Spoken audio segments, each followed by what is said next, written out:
Okay. Hopefully this quality's better. So, again, I have no one watching right now, but if you're watching this in the future, what I'm still trying to work out technical kinks. So, right now I'm going straight through YouTube live stream using my equipment, which I prefer, except that last week it started after about an hour or two, it started fuzzing out and I had to switch to the encoder. So this week I figured I would just use the encoder. The problem with that is the resolution's not as good as it should be, and it's kind of got this weird fuzz around it. So, anywho, we'll go as long as we can here and see what happens. I'll wait and see if anyone shows up. If not, I'll start here in a minute or two.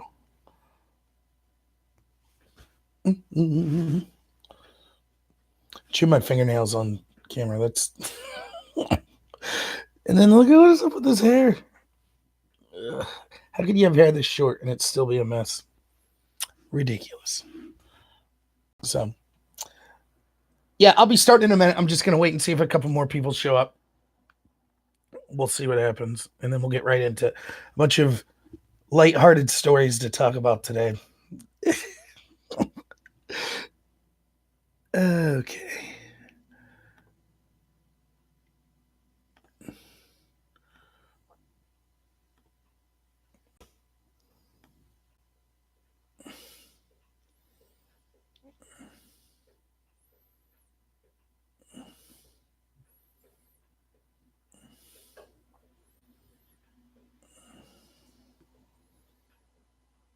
Okay. Mm-hmm.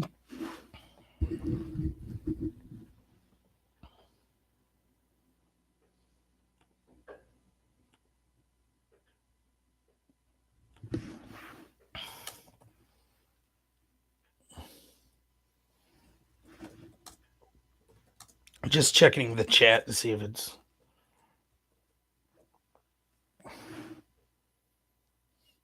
Mm-hmm.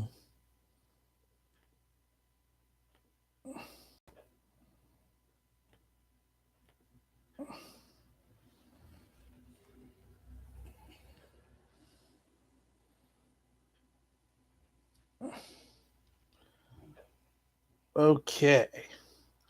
Give it 30 more seconds and I'll start, even though no one's on. That's fine.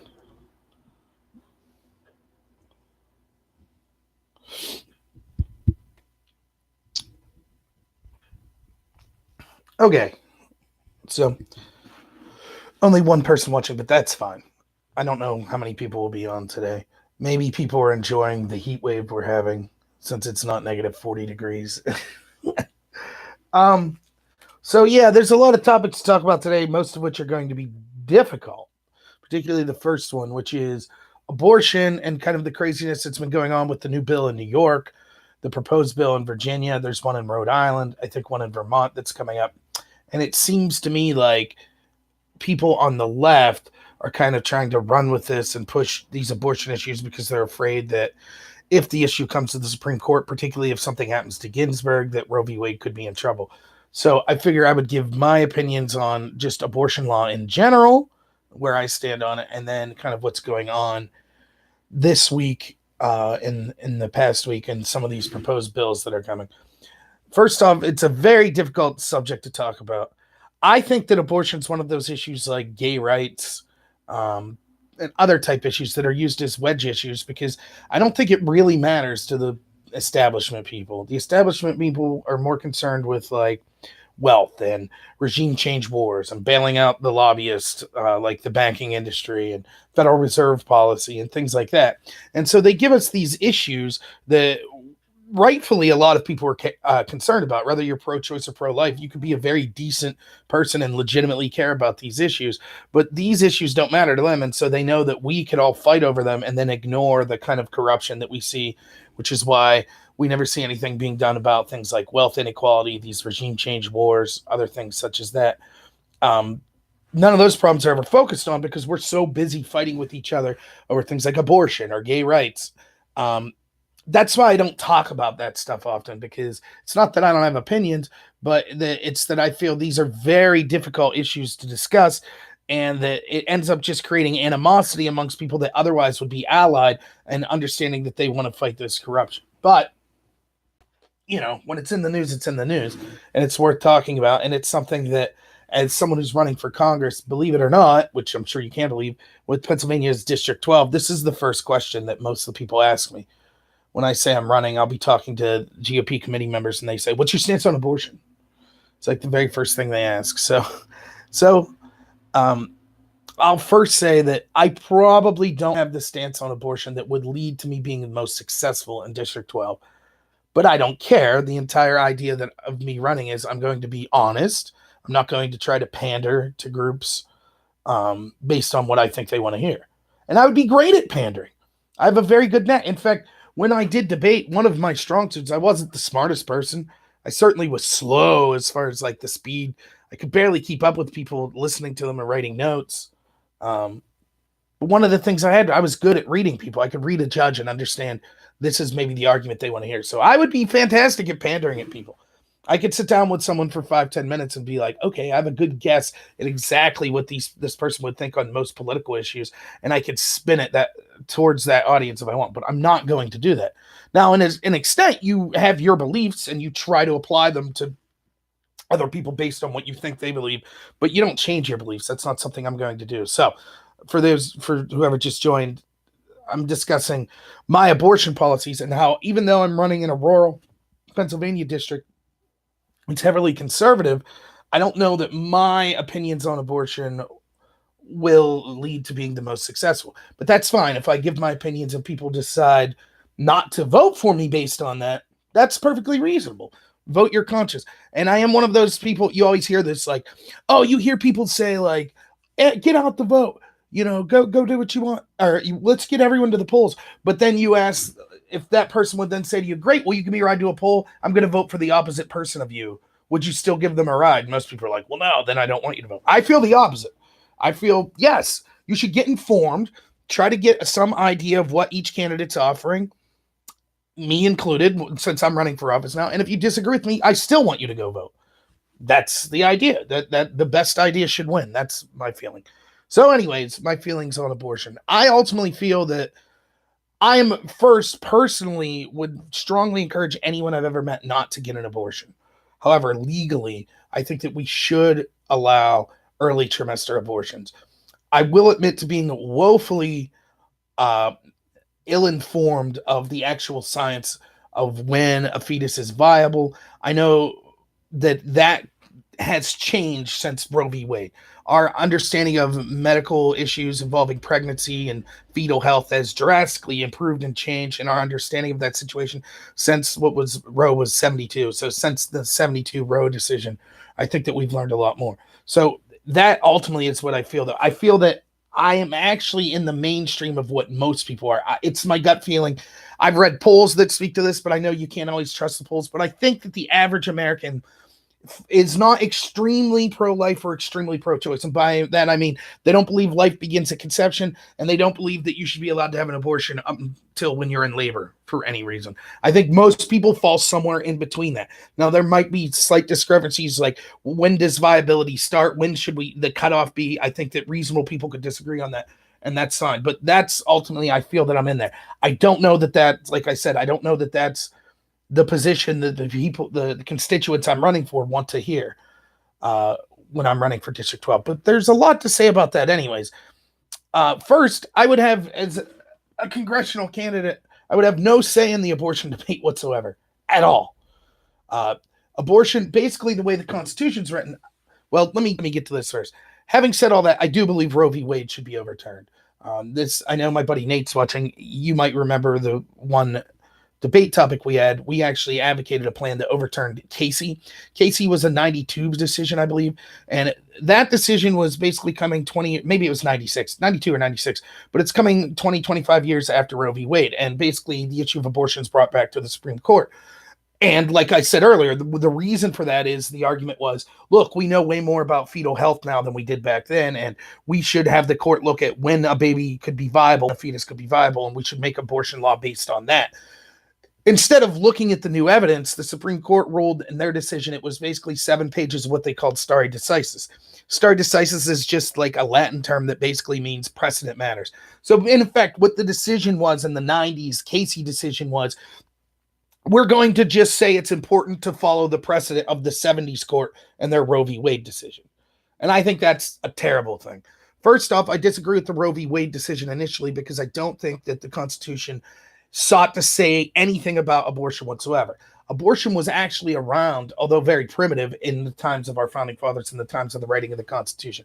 If it was something that they specifically wanted courts to decide on or be some sort of national law, then it would have been included in the Constitution. It was not. And so the Constitution is very clear. Any laws that are not specifically outlined to be federal powers in the Constitution go to the states. So each state should then decide on abortion law. That's what I think should be the case, unless the federal government passes some sort of amendment, which was my argument with gay marriage as well. The problem is when you rely on the courts to make these kind of decisions, even if they're decisions you agree with, where they're like, oh, we take some flimsy, so they took the Fourth Amendment, the right to privacy, and said, oh, we're going to extrapolate that to mean abortion, then you're always in danger of new justices coming along and overruling that decision. Whereas if you just have an amendment, then that law becomes almost codified, and it becomes way more difficult to remove that law by then having to pass another amendment to get rid of that amendment. So that's what I believe should have happened. We rely too much on the courts and the executive branch. Congress doesn't do... excuse me, I'll get there in a second, Nate. Congress doesn't do enough as it is. They've given up power. And if you know your basic civics, that the idea was for all three branches to basically be equal. But if any branch was to be slightly more powerful, it should be Congress, because it's the closest to the people. They're the ones that are supposed to write law. Instead, we rely on the executive branch, which is the president, or the judicial branch, which is the court, to basically write laws. And they do that by crazy extrapolations in the court that say, oh, actually, this is the law based on this extrapolation of this amendment, such as Roe v. Wade. Or they do it in the case of the executive branch by just saying, like, I'm just going to choose to not enforce laws that I disagree with. That's where you saw, like, Obama with the Dreamers and things like that, where it's just like, nope, we'll just do what we want. Plus, then you have all these, like, crazy expansions of executive power, such as basically declaring war without declaring war and all sorts of stuff. So it's a huge problem. And we should focus on that. It is a problem worth focusing on, the elimination of the separation of powers. I think that's a really bad decision to have. So it should go to the states. Most evidence shows that most states would allow some form of abortion. It would be different in different states, but if without that amendment, that would be what would happen. So it's not that it's not the overturning of Roe v. Wade wouldn't be the kind of dystopic, oh, no woman could ever have an abortion narrative that you get pushed. I think that it would go back to the states. Most states would allow some sort of abortion. There would be no law federally that says you couldn't leave the state to get an abortion. And then this is one of the arguments I find. I understand there's unique situations. Maybe you're a teen to pregnancy and you don't want to tell your parents and things like that. And so it becomes difficult to get an abortion. But you hear this argument, oh, there's only one abortion provider in like 7 states. That shows how terrible it is. Well, it's such a life-changing decision. Like I don't think it'd be too difficult to even get on a bus and travel somewhere and get an abortion like 4 or 5 hours in state or even out of state if necessary. So that's basically my feeling. I think Roe v. Wade should be overturned. I think it should go back to the states. Now, the question of viability, because we can grow a fetus in a tank, it is, though, a question of viability. Because if you say it's not a question of viability, then you end up in life begins in conception. So then the morning after pill, right, would be abortion. That would be considered murder. And I think that's a mistake. I don't agree with that. I don't think that we should look at it in that manner. So viability seems to be, if not exactly viability, there needs to be a cutoff where reasonable people could say, up until this point, we could credibly say that this isn't life. After this point, it seems to be we should be very hesitant, except in extreme cases such as severe risk to the mother, or we know that the baby's going to be non-viable when it's born before we have that abortion. So you need that cutoff, and viability seems like the best cutoff I could think of. Just because you could, at this point, grow babies in a petri dish and things like that, still the argument would be, as soon as you put sperm to egg in the petri dish, then is that a life? I would argue not. It's only once it grows to a certain point, and that point where basically it could survive without the mother's care, when we could reasonably say, okay, now it's no longer a matter of the woman's choice exclusively, because it's now a living thing inside them. I do though tend to think that if in the difficult case where we have to, and here's the problem with the abortion debate, everyone always wants to, on both sides, wants to take it to the extreme. So it's easiest to look at it from the left's perspective when they'll say like, oh, well, what about like a woman is raped by her father and carries the baby into, couldn't get out of the situation, so she's pregnant at 8 months, and it turns out if she has the kid, she'll probably die. And it's like, yeah, in that situation, that's such an extreme, crazy situation that yes, we should have exceptions in the law for like the mother's life. I think that that's reasonable. Although I get your point, it's hard to decide. Well, if it's a baby's life and a mother's life, how do you decide which one? Well, I think that ultimately what we do first is, luckily this rarely comes up now, because most of the times, actually, it's particularly in late term abortions, it's actually safer to have a C-section than it would be to have an abortion. And consider this, once the fetus is more developed, even if it's going to be non-viable or if it would be a danger to the woman, you still have to basically get that material, that fetus out. Right. Yeah. The keyword is reasonable. You have to get that fetus. So there still has to be something coming through the birth canal. The question is exactly what process are you doing to destroy that fetus that would then allow it to come out the birth canal easier? Because presumably the idea of the birth itself is what's usually a danger of the woman. So it seems that even in the case of abortion, the safest way almost always, and I admit I'm woefully ignorant of this, I've done some cursory reading, but a lot of the reading I'm saying is even if there's an abortion, oftentimes to get that fetus out, you still have to perform a C-section. So in that case, a living C-section would seem to be, unless there's some crazy situation, would have just as much cases protecting the woman's life as not. But in the rare situation where you could legitimately say there's a better than not chance, if this woman gives birth, even via C-section, her life is at risk, then I would side with the mother and say it is, you shouldn't have to basically choose to commit suicide or choose to have a good chance to commit suicide if there's a reasonable medical procedure that would have a good chance of saving your life, even if that means the termination of someone of, at that point, part of your body. I think that reasonably we could look at, even though I'm talking about viability and you shouldn't be able to abort there, we could still see that in some cases that it's not an independent life. I think we should treat it as such, except in the super rare emergency case where the woman's life's also in jeopardy. And then we could say that is technically still part of the woman. But again, that case is so rare, and everyone wants to focus on that rare case and say, therefore, if you think that's okay, and that's the problem with the life begins at conception people. You know, one of the arguments I have for and I'll get to talking about these specific abortion bills and why I think they're disgusting, the ones in New York and that was not passed in Virginia. But, you know, I told my wife, I said, one of the problems with the life begins at conception people is the argument, their outrage at these bills today kind of belies their original argument, because their original argument is as soon as sperm meets egg, that's a life, end of story. Well, if that's the case, why are they more outraged today at a 9-month abortion than they would be at a 3-week abortion?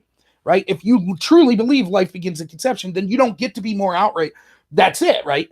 The taking of the 8-month fetus is the exact same to you as the taking of the 1-month fetus. Then that I kind of think shows the fact that they're more outraged, shows that they understand that there is a difference. So that's one of the arguments I think the left could be making against the life begins at conception people. However, I think that the life begins at conception people are rare.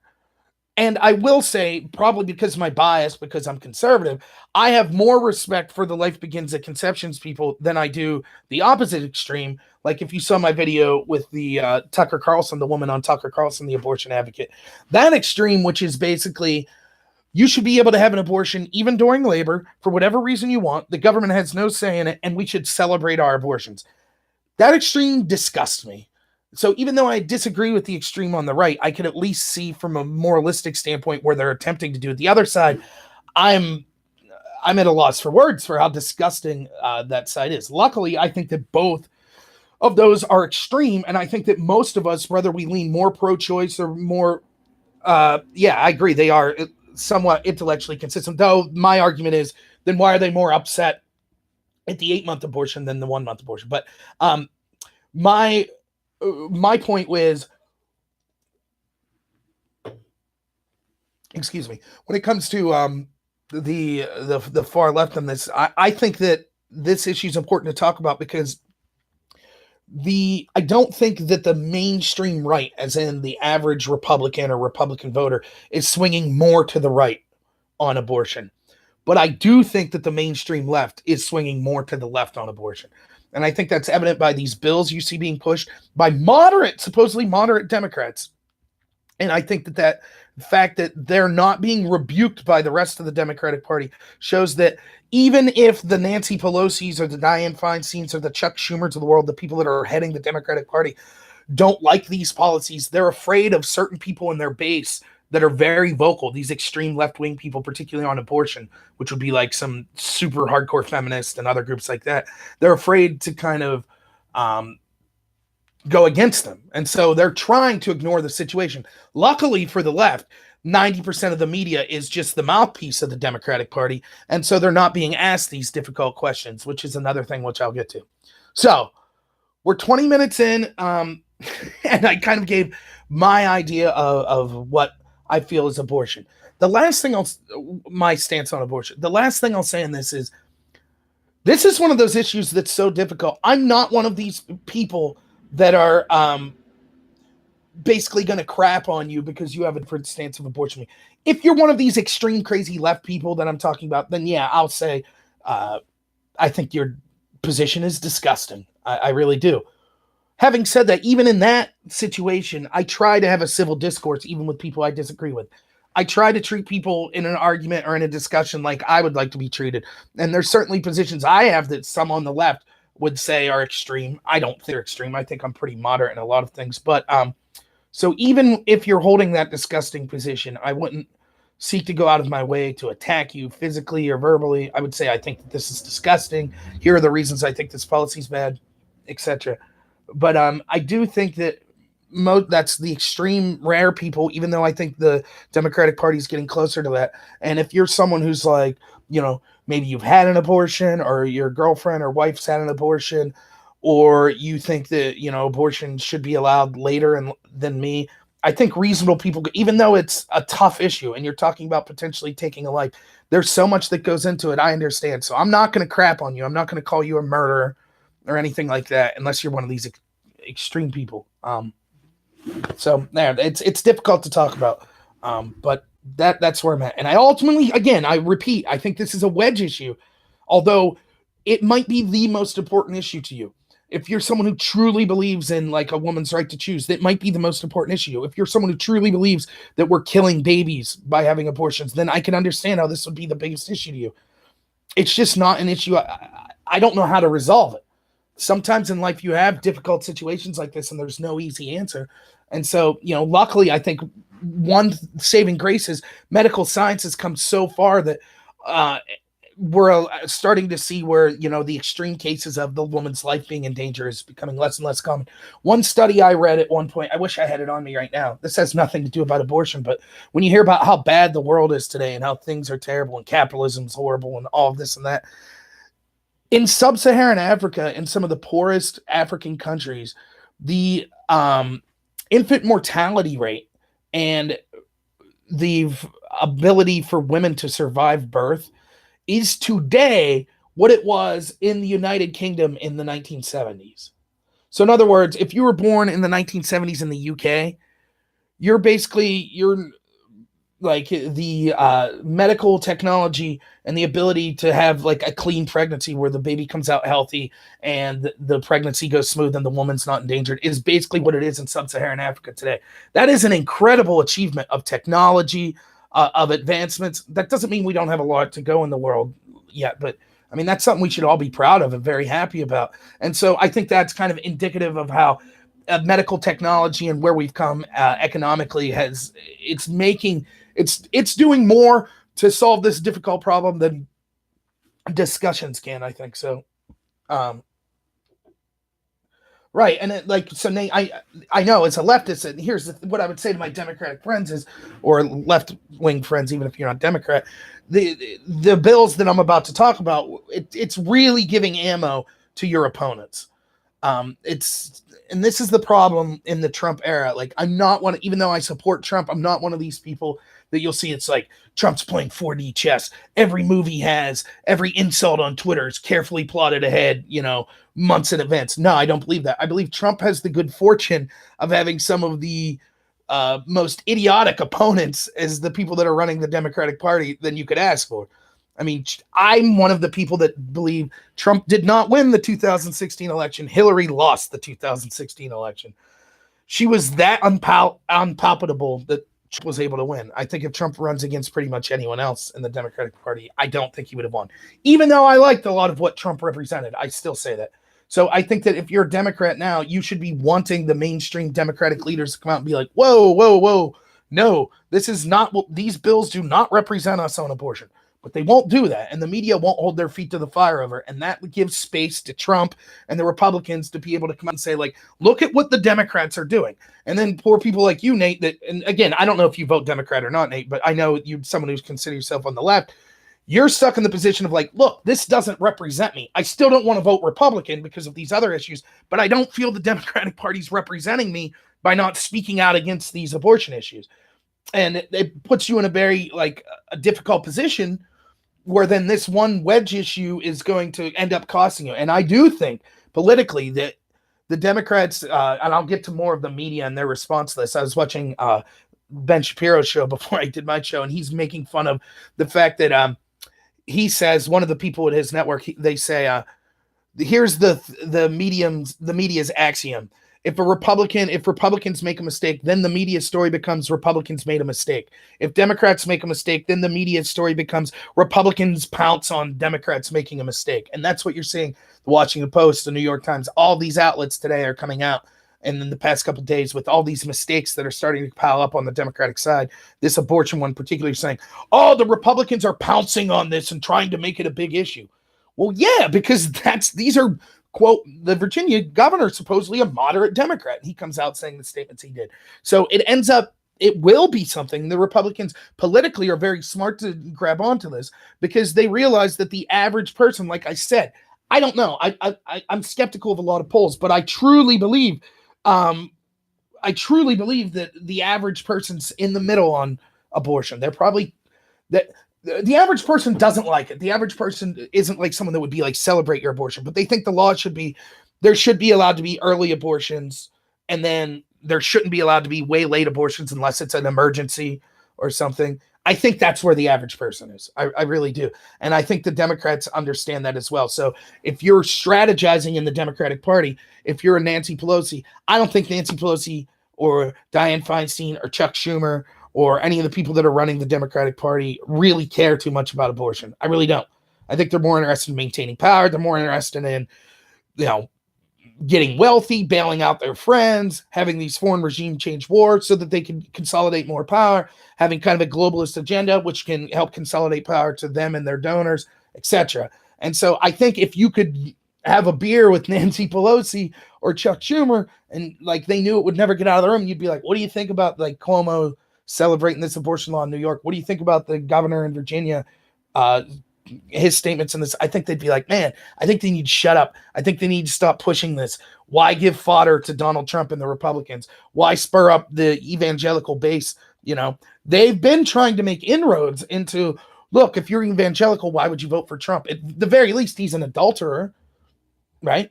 He's crude. He doesn't seem very Christian-like. So I think there are inroads to make to the evangelicals. Is this really the candidate you want to support? And even if they would prefer Trump to the Democrat, the enthusiasm would be down because it's this guy doesn't seem, his personal life doesn't represent my values. And so I'm less likely to vote. But if you spur them up by having people talk about possibly killing babies that are born because they have some kind of deformity, then all bets are off. The turnout for evangelicals will be incredible. And that's a huge mistake on the Democratic Party. All they have to do to beat Trump is to not be incredibly extreme, because the Democrat, and again, this is my bias speaking. And by the way, let me just say, because I hear this all the time, people will say on websites on that, oh, you pretend not to be biased. I am biased. I say this all the time. If you're watching this, I am biased. What people mistake for me claiming not to be biased is me saying, I will hear out people on any side of the argument, and I'm willing to have my mind change. But that doesn't mean I'm not biased. I certainly am. I'm conservative. I'm Republican, even though I disagree with a lot of what the establishment Republicans do, but that's where I'm coming from. That's my bias. So I try to be as open about that as possible. But the Democrats have every advantage. They have the extreme wealthy on their side. They control every cultural powerful institution, such as the entertainment industry, the academia industry, the tech industry, the media industry. They control it all. And despite that, they lost to Donald Trump because Hillary was so bad. So all they need to do is put someone palpable up, and they have all these advantages. It'll be a hard road for Trump to win. The economy is going to have to be chugging along for Trump to win. And instead, they keep shooting themselves in the foot with these extreme positions. So, all right, 30 minutes in. Let's get to the actual abortion law.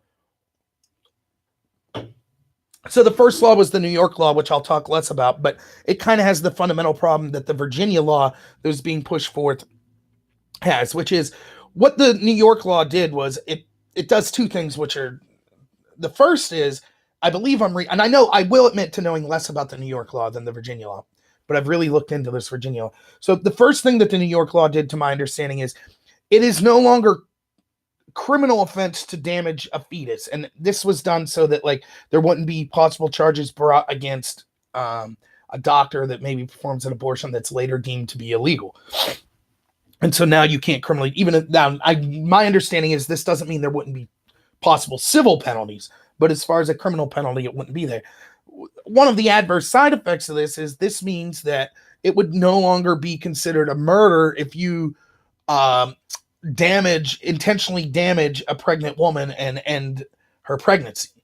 You would still be charged with the assault. And that's, how I've seen the Democrats in New York defend this. They were like, oh, well, if a guy walks up and punches a pregnant lady in the stomach, sure, you no longer can be charged with the murder of that baby, but you can still charge him with assault. But yeah, now we're talking the difference between sending someone to jail for like 6 months to 2 years or something versus sending them to jail for 20 years. And if you've, again, it is one of these things. I'm not a woman. I will never be pregnant, right? But I've known a lot of ladies. I've known a lot of mothers, or, I've known, tragically, I've known people that have had miscarriages. And it's brutal. It can affect your life, the rest of your life. And now to just be like, no, that experience doesn't matter. Like, to me, that seems like an anti-woman position. I would want not just for the criminal length, the punishment length and severity to be bad for someone who did that, but also just on principle to know you killed this baby. You are convicted and charged of killing this baby. And that's gone, to my understanding. So that's, let me read some of the comments here.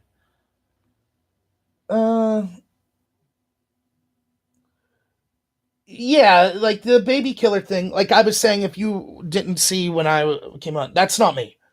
I won't say that. And I think, you'll get, one of the things is you're going to see with these laws, there's going to be a pushback for more extremism on the right.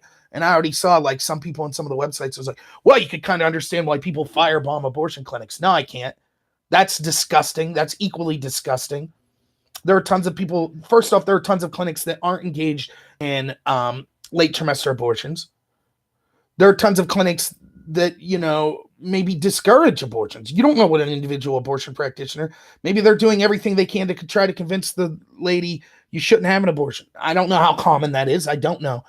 But they're there because they're like, at least I'm the last line to make sure this is done in a humane way. So when you start advocating violence or screaming vile things at people, you don't know the particular situation they went through, and so I'm worried that there'll be a pushback on the right of this kind of extremism, like, yeah, all abortion's bad, and it shouldn't be that.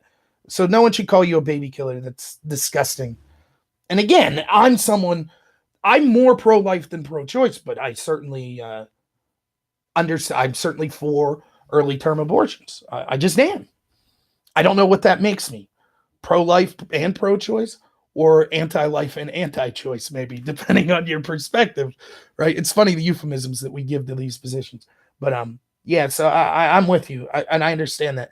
And you ought to, again, one of the things I always say is when you're talking and when you're engaged in public discourse, you have to look at two things. There's the morality of how you're engaging, right? This is why, if you've seen my videos where I talk about the importance of being civil, of not encouraging violence or encouraging vile rhetoric against your opponents, there's the moral reason why. which oftentimes is very difficult to convince people. So if you're pro-life, you'd say, I will not be convinced not to call someone that because I think this was a baby and I think they've ended a baby's life. So morally, I disagree with you. Okay, I'm going to disagree with that position, but there's also the strategic method to it. Do you really think if you're pro-life and you're running around calling people that, are in the middle that are like, look, I'm certainly against this idea of these radical late-term abortions, but I do think that there should be early abortions. I think that the woman should have the right to choose in that situation. Do you think you're going to get more people closer to your side and voting for your party if you're running around calling them baby killers? Of course not. It's disgusting. It's immoral, in my opinion. But even if you don't want to listen to the morality argument, look at the strategic argument.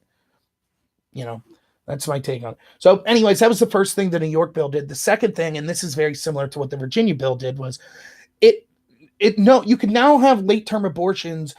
It used to be basically the way the law was written was, and in almost all states, I believe you're allowed to have a third trimester abortion, but it's supposed to be in like the rare situations, such as severe damage to the baby, so it would basically be non-viable, whereas that you're going to give birth to basically a baby that's not going to be able to exist very long at all without extreme medical care, or that there's severe risk to the physical health of the mother. And what happened was the New York law included language that said, now it just says the health of the mother. It doesn't say severe. It doesn't say permanent damage to the health. It just says the abortion should be allowed if the woman and a doctor decides that it could have an adverse effect on the woman's health. Well, the problem is in 1973, there's a Supreme Court decision called Doe v. Bolton.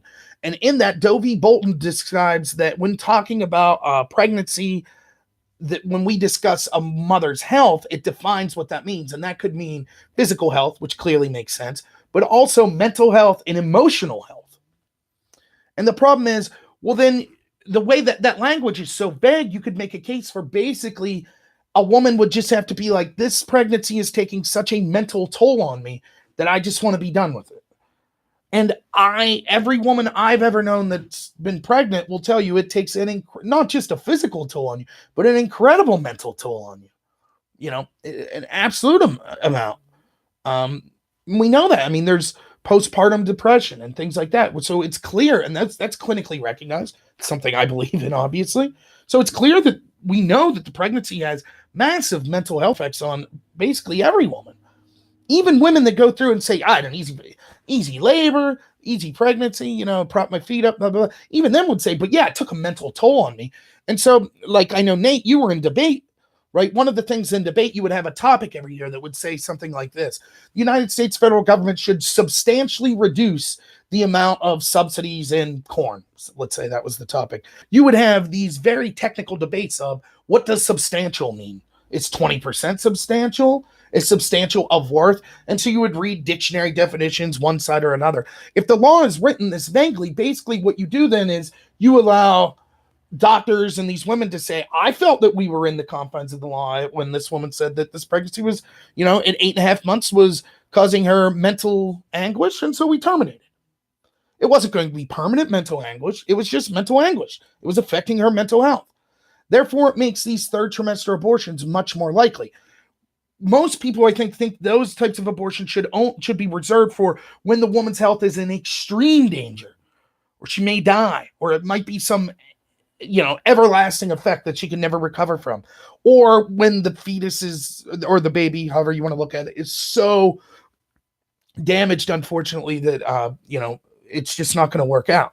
So that's what the New York law did. And a lot of people are saying, no, read the law. It doesn't make third trimester abortions any easier. Yes, it does, because it says, based on how courts have interpreted the law, now the stance is, and the 73 Doe v. Bolton case has never been overruled, or that precedent hasn't been changed. So when it just says, if it affects the woman's health, you could insert what the definition of health is from the Supreme Court, which is emotional or mental or physical health. So that now becomes a reason to have a third trimester abortion, which is right. Like, it's understandable for people like me and you. Well, I won't include myself because I'm a weird nerd and I don't have a life. So I have time to sit around and look at stuff like this, but you probably don't, though you might, if you're on a Friday watching some chubby guy on a couch ramble about abortion, maybe you do have the time to look at this, but most people don't. Most people just see what was said on the news or what's said on your Facebook feed or what you saw in a YouTube video.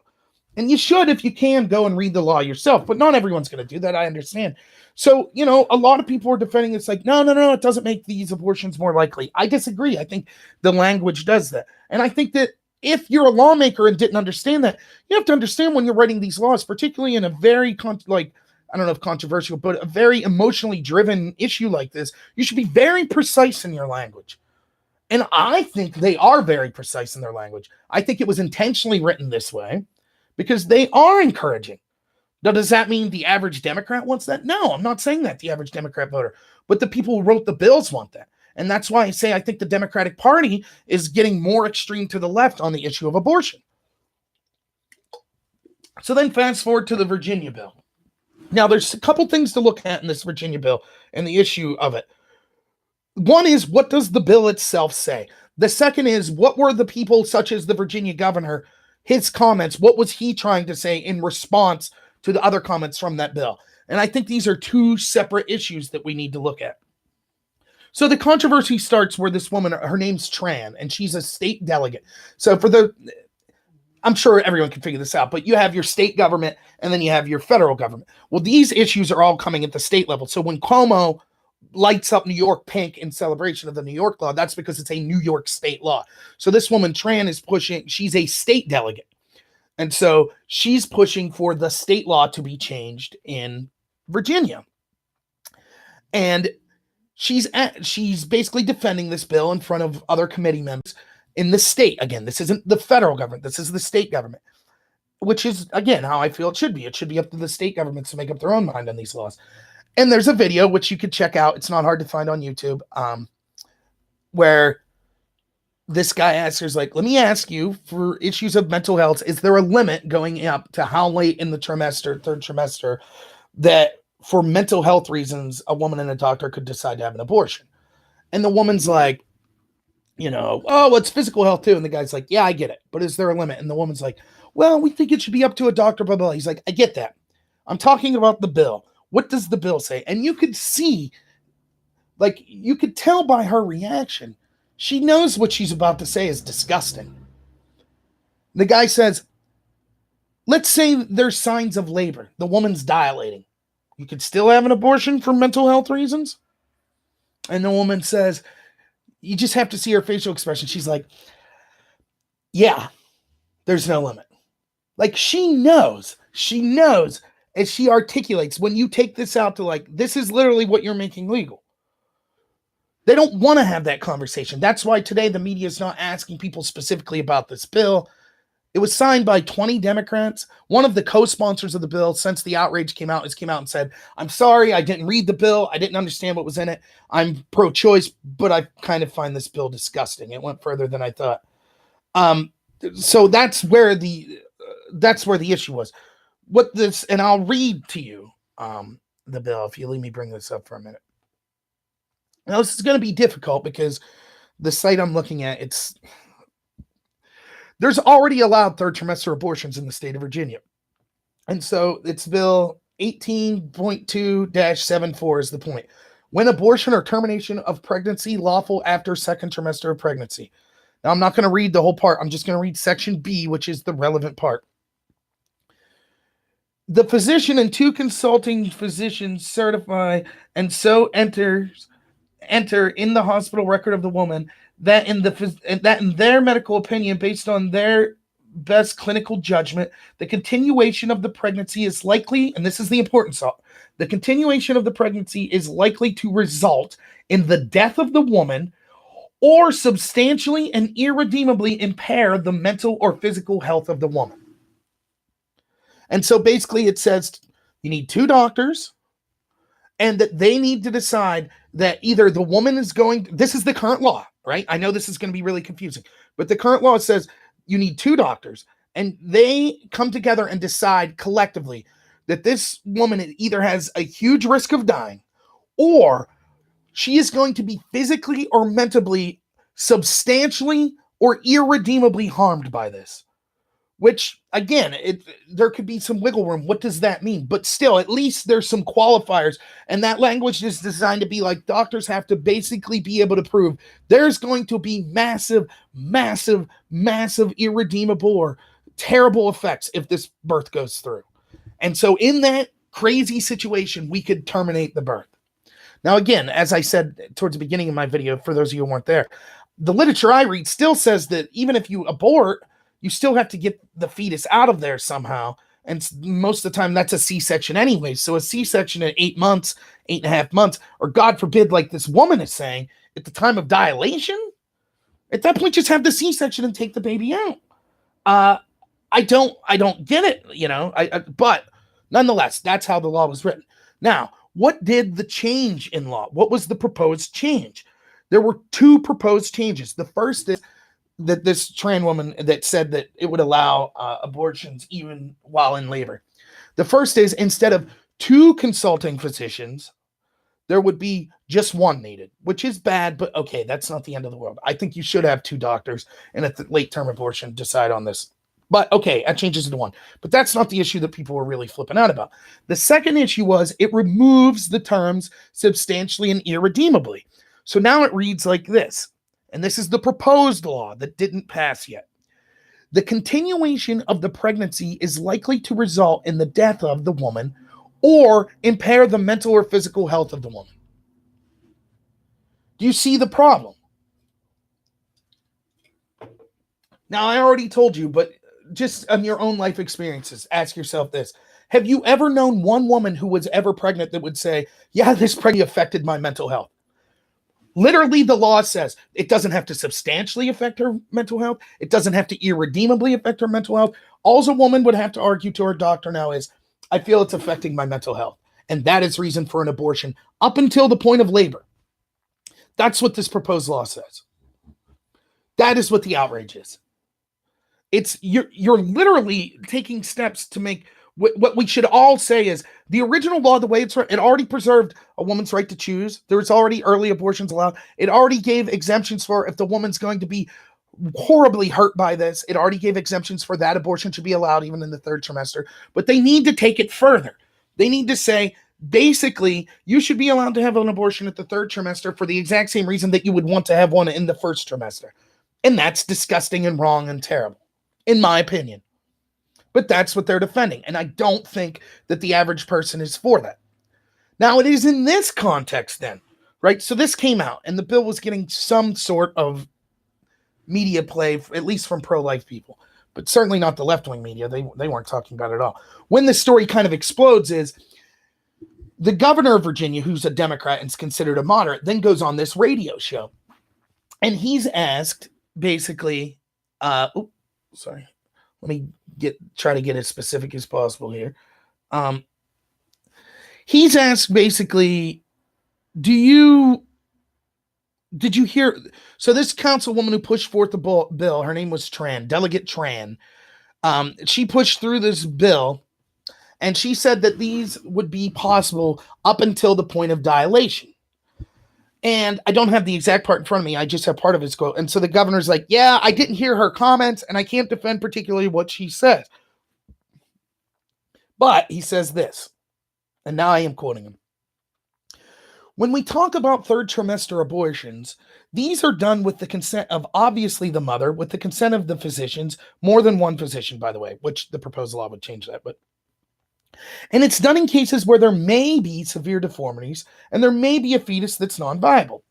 So in this particular example, if a mother is in labor, I could tell you exactly what would happen.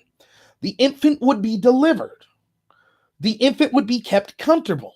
The infant would be resuscitated if that's what the mother and the family desired. And then a discussion would ensue between the physicians and the mother. So I think this was really blown out of proportion. Now, if you hear that, what do you think about this woman pushing forth a bill that says that 3rd trimester abortions would be allowed even when a woman's dilating for mental health reasons? And your response is, I can't speak exactly what she's saying, but let me tell you what would happen in this situation. The baby would be born.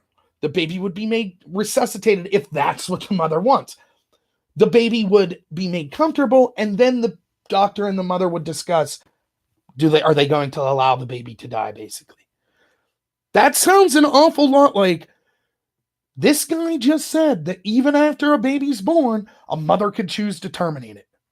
That's called infanticide. And this has been an argument that's been made by pro-lifers for a long time, which is the arguments you're giving as to why we should allow these late-term abortions could literally be applied to an infant that was just born. What is magical about coming through the birth canal? So if a baby's 9 months, right, inside a woman, and you're in labor, and you say up until that baby exits the mother and the umbilical cord's cut, she could still abort it. What is the difference between that baby 10 seconds before the umbilical cord's cut and 10 seconds after the umbilical cord's cut? Therefore, the left-wing argument of this will justify saying we should be allowed to kill babies even after they were born. And the left said, no, that's crazy. No one would advocate this. And yet here we have the supposed moderate governor of Virginia making this claim, who, by the way, is a pediatrician. So it's not as if he's ignorant of these situations. And so there's a huge outcry. I did the video, which you should check out, on Tucker Carlson and this guest he had, who's disgusting. She refuses to acknowledge it. She says, yeah, I've thought about it, but anyone who has a problem with this wants to overturn Roe v. Wade. That's not true. Not at all. There's a lot of pro-choice people, some of you watching probably. They're like, look, I'm pro-choice, but the idea that you could kill a baby after it was born? That's crazy. That seems to be something we should be like, whoa, tap the brakes. This is insane. But if you said that, this woman claims, well, then clearly you don't respect women. You shouldn't have a voice if you're a man in this, and you need to shut your mouth. You don't respect women's bodies. That's what it's about. In other words, they're saying you have to believe the most extreme position possible, that even after birth, a baby could be terminated, or you don't believe in any rights to abortion, which is where you see the extreme nature of the Democratic Party going. Now, is everyone in the Democratic Party like the average voters? Again, I've already argued, I don't think the average voter is anywhere near that extreme. Does this mean that all the politicians are near that extreme? No. This woman seemed particularly extreme. It could be referenced by the fact that she also calls Kavanaugh a sexual predator for some reason in the middle of this, which she has no proof of, which, again, was something I said during the Kavanaugh thing. That will be used to smear him the rest of his life, despite zero proof. Zero. He's a sexual predator now to these people because it was all about abortion. That's what the attacks on Kavanaugh were in the first place. So, of course, they're going to go for it. That's what they're going to say. So this woman's clearly extreme. But even if not that extreme, I think the Democratic Party is going strongly in that direction. So I put that video up, and I had a lot of feedback to it where people were like, you're taking it out of context, blah, blah, blah, blah, blah. And it was terrible for me to do so. First, that woman's context has nothing, in that video, had nothing to do with the bill, which I've gone through the specifics of the bill and why I think it's disgusting and a bad idea. Because basically the way it's written, all you have to do as a woman is prove that your pregnancy took a mental toll on you, and you could now legally get an abortion up until the point you're in labor, which I contend would be any honest woman who's ever been pregnant could make a legitimate case that the pregnancy took a mental toll on her. In other words, any woman could now get an abortion, basically, even while in labor, which is disgusting, in my opinion. So, one, I don't think that's out of context. Second, it seems clear that this governor should have been very clear and specific about what his language is, particularly when he's defending a bill that allows abortions while in labor for mental health reasons. So if you're going to then go a step further and say, and there are situations where a baby could be born and they still could be terminated, you better damn sure be very specific in your language, which he was not. Right? Now, having said all that, anyone should be given a chance to explain themselves. I'm not one of these social justice warriors that's like, aha, gotcha, I went back on your Twitter feed and found something you said in 2010. When you were a 16-year-old in high school, you said something, so, aha, labels you forever. So the guy should have a chance to explain himself. I'm for that. So his group put out the following statement. Northam's that's his name, Northam, the governor of Virginia. His communication director issued a statement clarifying his remarks. The statement said, no woman seeks a third trimester abortion except in the case of tragic or difficult circumstances, such as non-viable pregnancy or in the event of severe fetal abnormalities. And the governor's comments were limited to the actions physicians would take in the event that a woman in those circumstances went into labor. Well, first, that's not what was said. The bill that the woman was presenting and the question that Tran was asked, where she said, yes, even up until dilation for mental health, a woman could have an abortion. That's what the governor was asked about. So he was not asked about, well, wait a minute, what if a baby severely, that's not what the bill was talking about.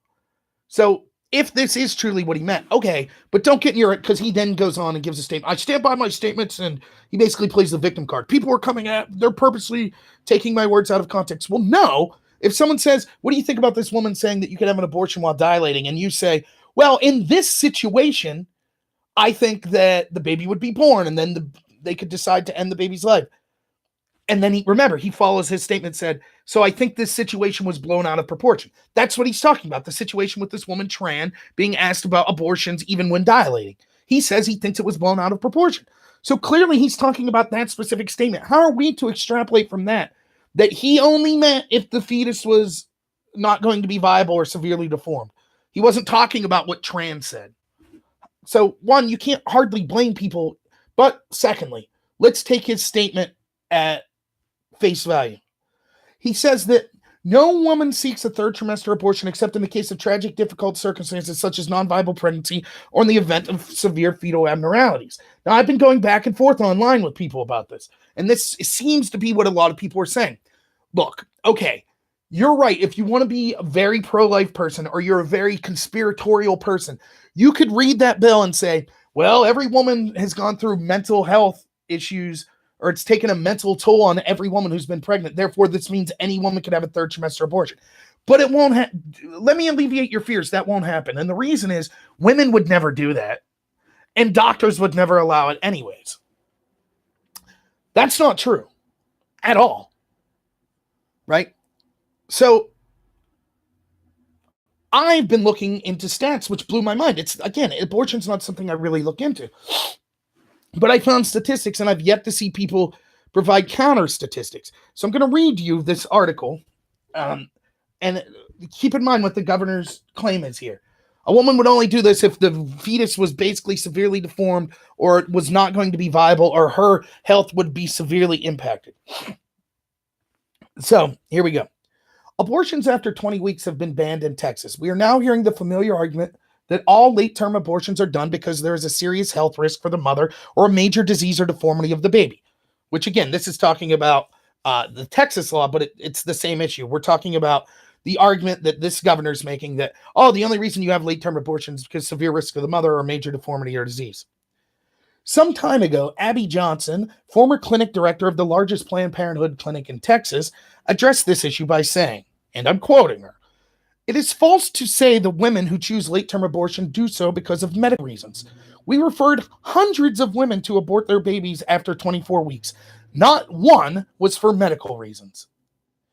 This is firsthand testimony from a former abortion provider. Of course, some pro-choicers might be hesitant to accept what a pro-life figure has to say. So let's look at the studies. In 2003, Kathy Pollitt, who is pro-choice, wrote an article for The Nation discussing late-term abortion. She gave the 3 most common reasons why women chose to have these abortions. 71% didn't realize they were pregnant. 48% had difficulty making arrangement. 33% were afraid of telling their parents or partner. The study she cites, those obviously equal to more than 100%, but that's because you're allowed to give multiple reasons. So medical reasons were not in the top 3. A study in 2006 in Perspectives of Sexual and Reproductive Health, a publication of the Alan Guttmacher Institute, which has been affiliated with Planned Parenthood, conducted a study of hundreds of women who had second trimester abortions. It came up with the following results. 68% had no pregnancy symptoms. 58% didn't confirm the pregnancy until the second trimester. 45% had trouble finding an abortion provider. 37% are unsure of the date of the last menstrual period. 30% had difficulty deciding on an abortion. Believe it or not, the study sample did not contain a single case out of these hundreds of women for a case for the abortion for health reasons. Not one case. The data indicates that late-term abortions are usually elective. Has it always been this way? A 1998 survey was sent out to clinics that did late-term abortions. According to the data from the 18 clinics that responded, only 9.4% of late abortions at the clinic that responded to the U.S. News survey were done for medical reasons, either to protect the mother's health, which is very rare, or more commonly because of fetal defects such as spina bifida and Down syndrome. For post 20-week abortions generally, about 90% were classified by the clinics as non-medical. And I could go on. 90%. Now, let's say that this, you might say, well, wait a minute, that study, who knows, blah, blah, blah. Let's say it's 10%. Now, all of a sudden, the government's comment seems pretty damn foolish, doesn't it? Remember what he said? Oh, women would only do this if the baby wasn't going to be viable or, health risk to her or severe deformities to the baby. Well, that's not true at all. And not only do the women make those decisions, but the doctors back it up. This is further buttressed by a movie that just came out, which you probably haven't heard of, called Gosnell, and it's about Kermit Gosnell. He was a doctor who is considered the largest mass murder or serial killer. Excuse me. Diet Coke's giving me. But it's a horror story. I mean, you read the case, you could Wikipedia the guy. He's been charged. He killed so many babies. He gave late-term abortions. He had situations where basically he was birthing children and then killing them, hacking them to pieces once they were born. Women were getting sick and dying as a result of the terrible care he was giving them. This was a licensed practitioner of abortion. So the argument, there wouldn't be doctors. Every doctor and every woman would be, trust me, just trust me. That's not an argument, right? And the same people, it's people on the left that are making this argument. Look, just because you think the law is worded fuzzily, no one would exploit it. That's a lie, as we can see from the evidence. And I haven't, by the way, I've showed this evidence to multiple people that tried to defend this bill. Not one has refuted it. Not one person. It's just, well, I feel a woman wouldn't do that. Okay, the numbers don't back you up.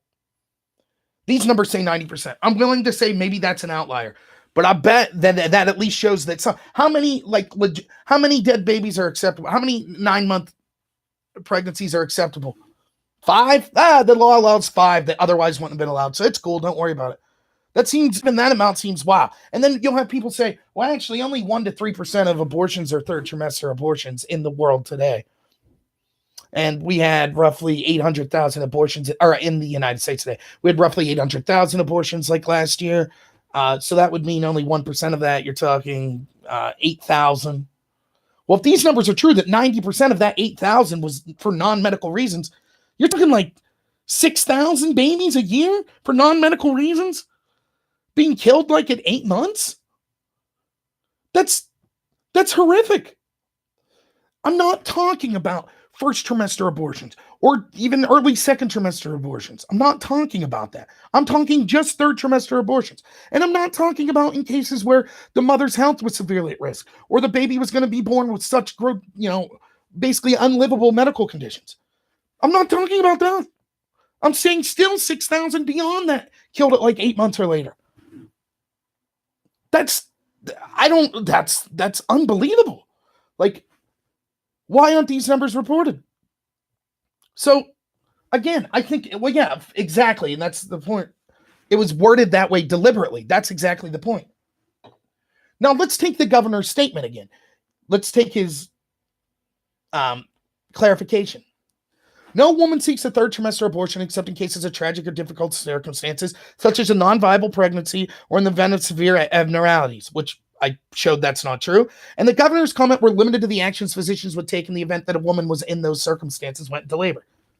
But wait a minute. He's defending this new bill and the woman pushing this new bill. Now his reclarification statement, that's the way it currently is. Yes, only in these situations are these late-term abortions allowed. The bill reverses that. So how is his statement in defense of this woman and that bill actually just about women having late-term abortions if it's severe fetal abnormalities or the woman's life in danger? If that was really his point, he would say, I reject this bill. I reject what that woman says.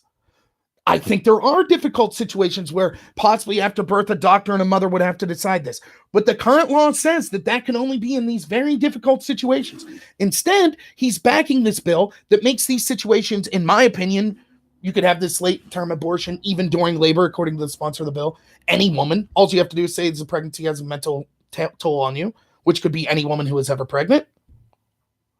And so it allows his belief that, Oh, but trust me, no woman would actually do that. No doctor would actually do that. Why take the chance then? Why write the law that way? And the people that are saying that, no one would ever do that, even though I just proved that wrong, that the studies don't back that up. These are the same people that would criticize something like the Patriot Act, which I'm with them criticizing the Patriot Act. Imagine though this, someone says, whoa, this Patriot Act, this is a severe invasion of Americans' right to privacy. We shouldn't allow this. This will be exploited. Now imagine I take their toll on it. Oh, of course, you're conspiratorial. You're going to say that. Look, the government's only going to use this to go after terrorists. So just because it's written that, yes, technically, they could go after regular Americans, they won't. That's not how the government's reasonable people. That's reasonable people. They wouldn't do it. And you might say, well, wait a minute. Look, here's evidence even before the Patriot Act of the government trying to spy on Americans that weren't terrorists. No, they wouldn't do that. They wouldn't do that. These same leftist people would be like, you're nuts. We should have the bill be written with express language to provide for the safety to make sure that these extreme situations don't happen. Not with as loose as language as possible, thereby ensuring that the extreme situation does happen. So they know exactly what they're doing. They would never defend it. And the opposite. What is a severe fetal abnormality? Well, let's go back to the study I just read. Let's see what they state. Did I disappear? Can anyone see me?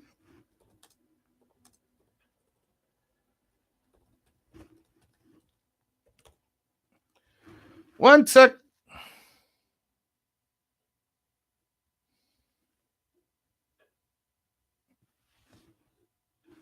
Can anybody see me?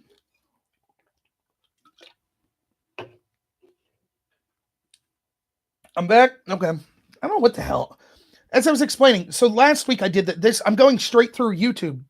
Okay. And the quality's better. If I go through the encoder, the quality's not as good. So last week I went straight through YouTube for the first time, but then it freezes up like that. And on my end, it's not showing it froze. My internet's good and everything, so I don't know what the problem is. Please, if you see it freeze, let me know as soon as possible. And if I have to, I'll switch over to the encoder. But anyways, on to the fourth reason. He says severe fetal abnormalities. Let's go back to the study I read. Let me find it. And this study, again, is for a survey in 1998 that had 18 clinics respond to it that was set up. Only 9.4% of late abortions at clinics that responded to the U.S. News survey were done for medical reasons, either to protect the woman's health, which is a rare situation, it says, or more commonly, because of fetal defects such as spina bifida and Down syndrome. So what does the governor mean by a baby's born? Keep in mind, this was his statement. The baby is born.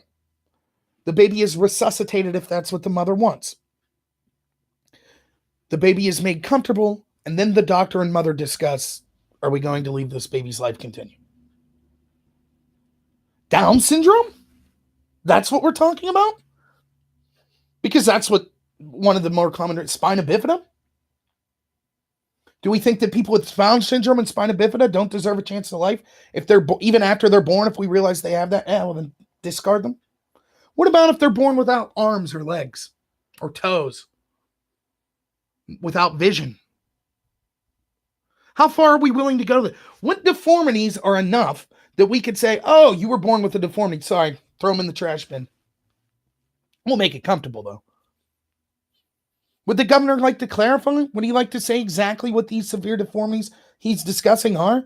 Because you know what it sounds like? It sounds like what we used to call eugenics. It sounds like infanticide.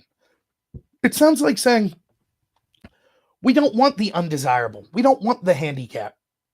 We don't want people born with challenges like that. This pisses me off especially because my profession right now is I work with people with intellectual and other types of disabilities. And so what? Their life has no value? Isn't it the left predominantly that used to stick up for people? They like disabled rights. Like they're all about the cultural Marxism and that's an oppressed group. The abled are oppressors and the disabled are the oppressed.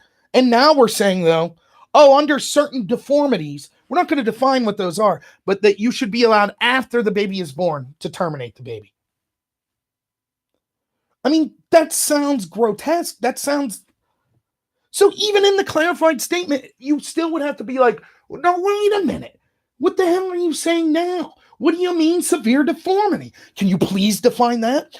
The onus should be on you when you're discussing killing babies after they're born to give a pretty damn articulate and specific scenario when that should be allowed. Is that too much to ask? But no, the stories become from the national media. Oh, Republicans pounced on this. Oh, they're blowing it out of proportion. They're taking it out of context. What are you talking about? Imagine the opposite, right? So let's take an issue that the Democrats are against, like deporting illegal immigrants, right? And let's say that a Republican lawmaker came out and said, okay, we're going to push for the deportation of all illegal immigrants. And not only that, a governor came, and that bill was presented, and a governor came out and was like, look, in this situation, here's what would happen. The illegal would be deported, and then anyone related to the illegal, even if they were legal, would also be deported. The left would be like, what? Are you kidding me? You're talking about deporting legal citizens? How could that be? And the right would be like, you're taking this out of context. How dare you address that? If you're even addressing this, then clearly you don't want any borders. You don't care about illegal immigration at all. And moderate people be like, no, we care about enforcing borders. We can care about that. We care about solving illegal immigration. But you can't kick out legal people just because they're related to the illegals, right? You can't do that. We have a problem with that. The media would be all over it. Now, yes, that situation's a little different. But the situation we're currently talking about now is a governor was like, we can abort fetuses because they're connected to the woman. And we could kill babies outside of being connected to the woman in certain situations. Oh, but you took me out of context. It's unbelievable. Every single person should be out like what? Should be demanding answers. This was the argument that was made on the right. Like I was saying earlier, the right used to say, dude, you guys are making these arguments that you have no reason why they wouldn't justify killing babies. So if you could terminate, if the pregnancy would cause mental health to the mother, for example, and viability doesn't matter to the point where even during labor, for mental health reasons, the woman could terminate. What if she could prove that a 1-month-old could severely damage her mental health? What's the difference? I mean, we have the governor of Virginia telling us that in certain circumstances with some deformities, it would be okay to terminate that baby. Now, having said all of this, how is this being reported? How is this being discussed? Well, there's several ways. There's the media, which is a joke, which I'll get to in a minute. Then there's like your social media feed. You go on Facebook. I'm lucky enough to have a lot of friends that are on the left and the right, so I get to see the good posts on social media from both sides and the ridiculous from both sides. And you see both the New York bill and this Virginia bill. And it's not just these two places. Rhode Island's pushing for a similar. I think Vermont's going to push for a similar. This is just the beginning. This is going to start to be pushed all over the place, these type of bills. It's being said, oh, no, it doesn't allow these late-term abortions. No, it doesn't allow. You're wrong. You're wrong. It wouldn't happen. Now, I read the bill to you. I articulated quite clearly, and I even read the studies that show that third trimester abortions already happen, and only 9% of them, at least in that one study, are for non-medical reasons. Yet these people are still convinced. There's nothing you can say. It doesn't say, yes, the bill doesn't come out and expressly say any woman could have a third trimester abortion for any reason they want. It doesn't say that. But what it does say is any woman who says that it is affecting her mental health and has a doctor agree could then abort even up until while in labor. That's what it says. You could choose, if you're pro-choice, to say that wouldn't be abused. I would rather have the law. How hard would it be to just write the law to say third trimester abortion shall be allowed only if the woman's life is severely in danger, or the fetus would be non-viable, or have severe deformities that would make his life more severely painful or something, or the woman's health would be severely or irredeemably affected. Oh, wait, that's what the law already said. So all these people that are like, this is a great day. Celebrate these laws. Yes. Woo! Light up the skyline pink. What a great thing. Finally, women's bodies are theirs. Finally, a woman who was worried that she would die if she went into labor doesn't have to make that choice anymore. Yeah, that was already the law. That's what it's changed. It's changed to make the third trimester abortions be beyond that. And if you're celebrating that, you might, I choose to believe, I'm hoping that most of these people on my social media, that are defending this just don't understand. I'm sure some do. The first time I had seen this abortion extremism was when I was in policy debate. My debate partner was like, Nate knows him. He's like a hippie Buddhist guy. Cool guy. Left-wing guy, though. Still is to this day. Vegetarian, maybe vegan. I don't know. But we're like the odd couple. Like, we couldn't have been two more opposite people. Even to this day, we disagree on almost everything politically. He's a democratic socialist. I'm certainly not, to say the least. I'm a short, fat guy. He's a tall, skinny guy. Long hair for him. Short hair. We both had beards, though. I guess we had that going. But good friends. Great guy. We're in this round, and we were doing this decision, which is we wanted to overturn. We were affirmative, so we had to defend the topic, and we had to overrule a Supreme Court case. We overruled the Casey decision. As if you heard me early in the video, Casey was just a reaffirmation of Roe v. Wade. The story's basically this. Roe v. Wade's decided in 72. I think Casey was 92. Some 25 years later, the Supreme Court hears another abortion case. And and the reason that the case was brought, which I find this to be reasonable, is pro-life type people said, look, there's new science as to what constitutes a viable fetus, so we should have this debate again. And instead of looking at that evidence, the court just basically said, we have to follow precedent. And the Roe v. Wade case was decided, so we're just going to roll with that. We're not going to look at the new evidence, basically is how they decided. So our plan, and my partner would have been pro-choice, more so than me. But our plan was, one, you have to understand debate's just a game. So you could literally stand up and be like, we should nuke China. That doesn't mean I believe we should nuke China, but you're playing a game. You make the argument. Certainly I heard many times, kill all white men. Whatever, it's a game. As long as you don't make it personal, who cares? Anyways, so our plan was to overrule Casey, and we then presented evidence and said what would happen would be we'd go back to the states, and most states would allow abortions. We weren't overruling Casey because we were anti-abortion. We were overruling Casey because we thought that it damaged the credibility of the Supreme Court. And we thought actually abortions would be allowed, and they would actually become more codified in being allowed, because then it would force states to actually get laws on the books that would be harder to overturn than just a Supreme Court that if you get two justices the other way, they could overturn the decision. Certainly not a pro-life argument, right? So we're debating this team, and it's a guy and a girl who we've debated before. The guy, I was kind of friends with the girl. Not so much, though. I'd never had a problem with her. I just didn't know her as well. And after one of Taylor's speeches, this girl, at the top of her lungs, screamed at him for like 5 minutes.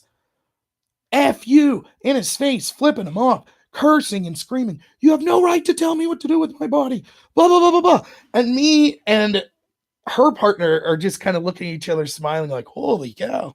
Like, she's going off the deep end. And I mean, really inappropriate in the context of this game of freaking out like this, screaming at my partner. And my partner was like shaken by it. He was not impressed. And I only asked one question, just one, of this girl. I said, let's say the baby is literally halfway out of you, but it's still connected by the umbilical cord. Can you at that point to decide for any reason to abort that baby? And she says, and I'm quoting, you're goddamn right, it's my body. And so my position the rest of the debate became like, that's grotesque. Like, I don't even know what to say to that. That is so extreme. Surely the judge or any reasonable person would be like, whoa, we lost that round. And the reason we lost was the judge was impressed with her passion when she swore at us and flipped us off. So that's what he voted on. And that was the first time I was like, wow, there are some extreme people, on this issue. And I thought, well, debate's far left wing. That would never occur in a more mainstream sense on the left. Here we are, 10 years later. By the way, after that round, my partner wanted to quit. He was like, I'm done with debate. I don't need this crap. I'm pro-choice, and I'm getting screamed at by this girl. It was a terrible thing. It was insane. We lost the round because of the aggression. Now, if I would scream at someone like that story's true, Nate. I can give you specific names later, but I wouldn't say it over line. But yeah, I mean, that legitimately happened. I had to convince my partner to not quit. I mean, it was that serious. He was like, I'm done with this. I can't handle it. And it was funny because I was usually the one after round that would be upset if we lost. And I'm just laughing. I was like, whoo. And my partner's like, we still had like 3 rounds to go in the tournament. I was just like, I'm done. I'm not doing it. I had to convince him to at least finish the tournament, which then he later did stay on. But it was an issue. He remembers it to this day. It still upsets him. He's pro-choice. Like, he's like, why is this being turned on me? Like, I do believe it's a woman's choice. I'm just saying, the process. And so, but now you start to see that's kind of now becoming more of a mainstream position in the Democrats. Again, and I talked to a good friend of mine, Tom, which sometimes he listens in on here. Tom says one of the problems he has with my videos is I don't make it clear enough. I'm not talking about everyone on the left. I'm not talking about everyone who's pro-choice. I'm not even talking about every Democratic politician. I'm saying the people in charge of the Democratic Party and the party itself is moving in that direction. That's all I'm saying. But it's hard to particularly in YouTube video titles, I'll say like Democrats becoming more extreme. And people will be like, well, not all of us. Well, yeah, I know. But what am I supposed to do? Every time be like, the people in charge of the Democratic Party that seem to shape the positions of that party are becoming more extreme, but not the individual voters on this issue. YouTube only allows you to put so many characters. So I just assume that people know that I'm not, unless I specifically say every Democrat, every Republican, every congressperson. I'm not talking about every one of them. I'm talking about them in general.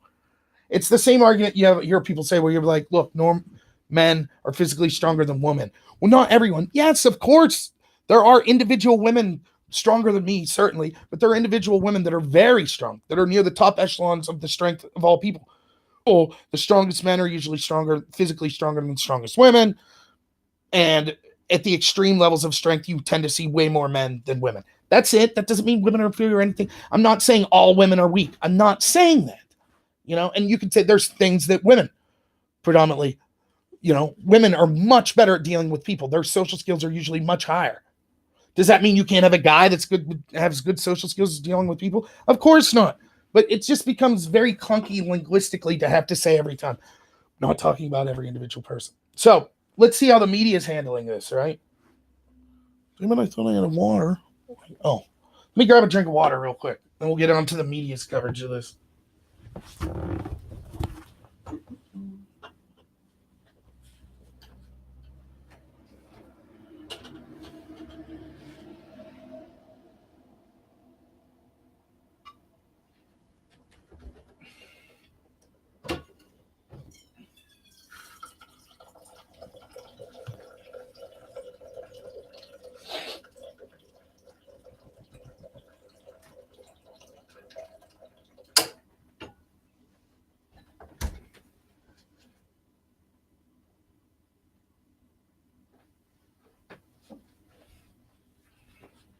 Okay.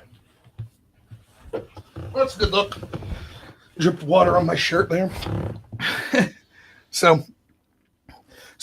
what's the media's take been on this? The first is, and I have to give credit to Ben Shapiro. Shapiro is someone I like, but there's a lot I disagree with him on. But I do like watching his show. I don't just watch, I'll briefly talk about where the shows I watch. I watch Tucker Carlson. I don't have cable, but I'll watch online some of his stuff. I watch Shapiro's show. Those are both right wing. Dave Rubin's more centrist. He considers himself left wing, but thinks the Democratic Party left him. He's against identity politics, things like that. Even though they don't have a show, the Weinstein brothers, Brett and Eric Weinstein, they're both left wing. I really like them. Jimmy Dore is a progressive. He's a comedian. Disagree with him on a lot. He's a big Bernie supporter, but I really he's funny, which solves everything to me. I love listening to people that are funny, even if they disagree with me. And he makes a lot of stuff.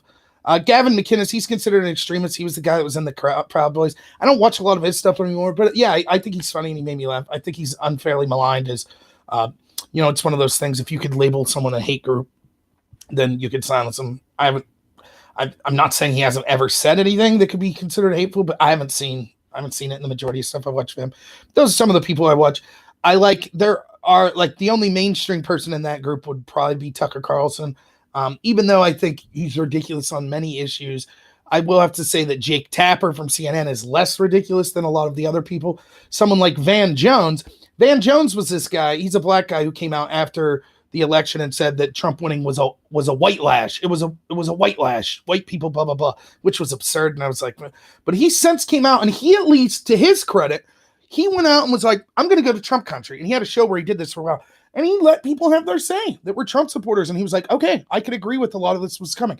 And he actually started lambasting Democrats here in the past month or so for being against Trump's criminal justice reform, because he's someone who's very much for that. And it's like, the only reason you're against this is because it's Trump. And that's disgusting. So there are people from the right and left I listen to. I hear a lot of people say like, oh, Tucker Carlson, well, he's fake news. So figures, you need to turn off the fake news. It's like, yeah, I listen to people from all different perspectives. And I understand. Yeah, Crowder I listen to as well. He can be funny. But so I listen to people from all different perspectives on the left and right.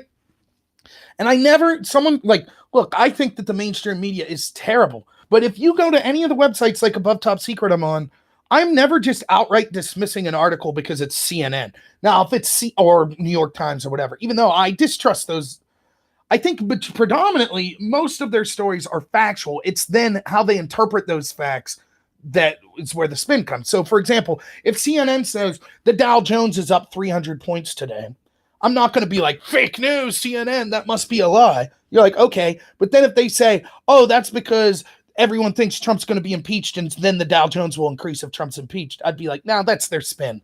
I don't see any proof for that. That's just their opinion based on the news. So I don't like a lot. Sam Cedars good. I don't like Gad Saad's another guy I listen to.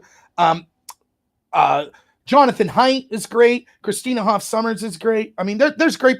Basically, if you look up at the intellectual dark web, there's people on the left and the right. I would say predominantly they lean more left on most issues than right.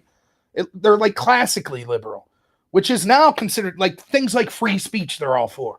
That used to be more on the left. That was a leftist value. But now, the mainstream Democratic Party is, they're against free speech in a lot of incidents. So you have a lot of people that consider themselves left-wing that are like, well, now I'm lumped in with the right wing, even though I don't want to be. I don't like Trump, but that's where I'm lumped. I'm considered alt-right. A lot of these. Dave Rubin, gay guy, left-wing, lifelong Democrat, used to be in the Young Turks. His big issue was like free speech. He's tired of people being censored. His show, which is excellent, he brings on people from the left and the right, and he just wants to talk to people with different opinions. For that, he's called a Nazi, he's called alt-right, he's called a Trump supporter, and he's constantly just like, what are you talking about? I don't support Trump. I didn't vote for him. I'm gay. I'm not like this Nazi that you're painting me as. But that's what he gets. Another guy I follow, I like his channel, Stexenhammer 666, which might sound satanic. He's into occult and stuff, but he's a good political commentator. I really like him. He's worth checking out. Either doesn't wear a shirt or wears like a leather jacket. He's a humorous fellow. But and Joe Rogan's good as well. But anyways, that's off on a tangent. That's just, so I had a lot of people say, so yeah, I don't dismiss someone. If you were to tell me like, oh, did you see this Don Lemon clip? Check this out. I'm not going to be like, Don Lemon, no, not even going to watch it. What? I might critique and be like, no, here's why I disagree with that. But I just think it's funny how many people just out of him, it just furthers the division. If I say, hey, here's a video I did of this Tucker clip, and look at how this woman responds, and people were like, I hate Tucker, so no. Okay, that's fine. But then don't, a lot of people then will come to the, how can we end this extremism? Well, maybe start with yourself, or the division. So what has the mainstream media done? So Ben Shapiro, I got this from him, and I looked it up, and he's right. All of these mainstream outlets, the story, as I was saying, isn't, whoa, the Democrats, like the governor of Virginia and Cuomo with this New York bill and all the Democrats that pushed it, they've gone a little far. This was, even if you're not taking a defensive or rebut of their position, you could at least say politically maybe not the wisest move, which is what a lot of these media outlets are supposed to be doing.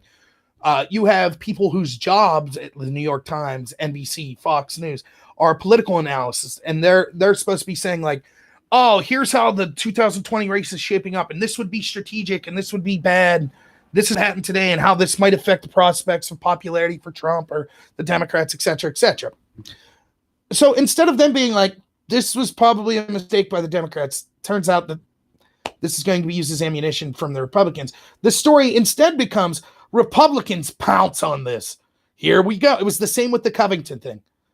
The media immediately came out. The Washington Post story wasn't, we're sorry, we rushed to judgment and maligned kids that are now getting death threats and docs. By the way, I'll talk more about Covington in a little bit.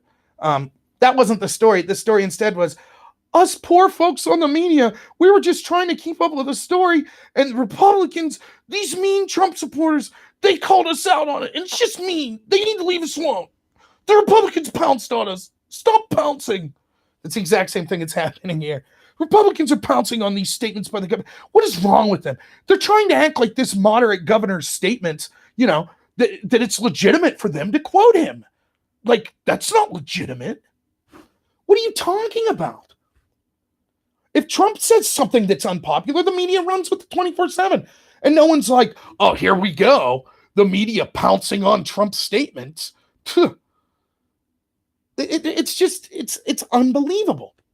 And so no one asks them, like all these Democratic politicians, whoa, like you're from New York, for example, you're Ocasio-Cortez. No one asked her, what do you think of this New York bill?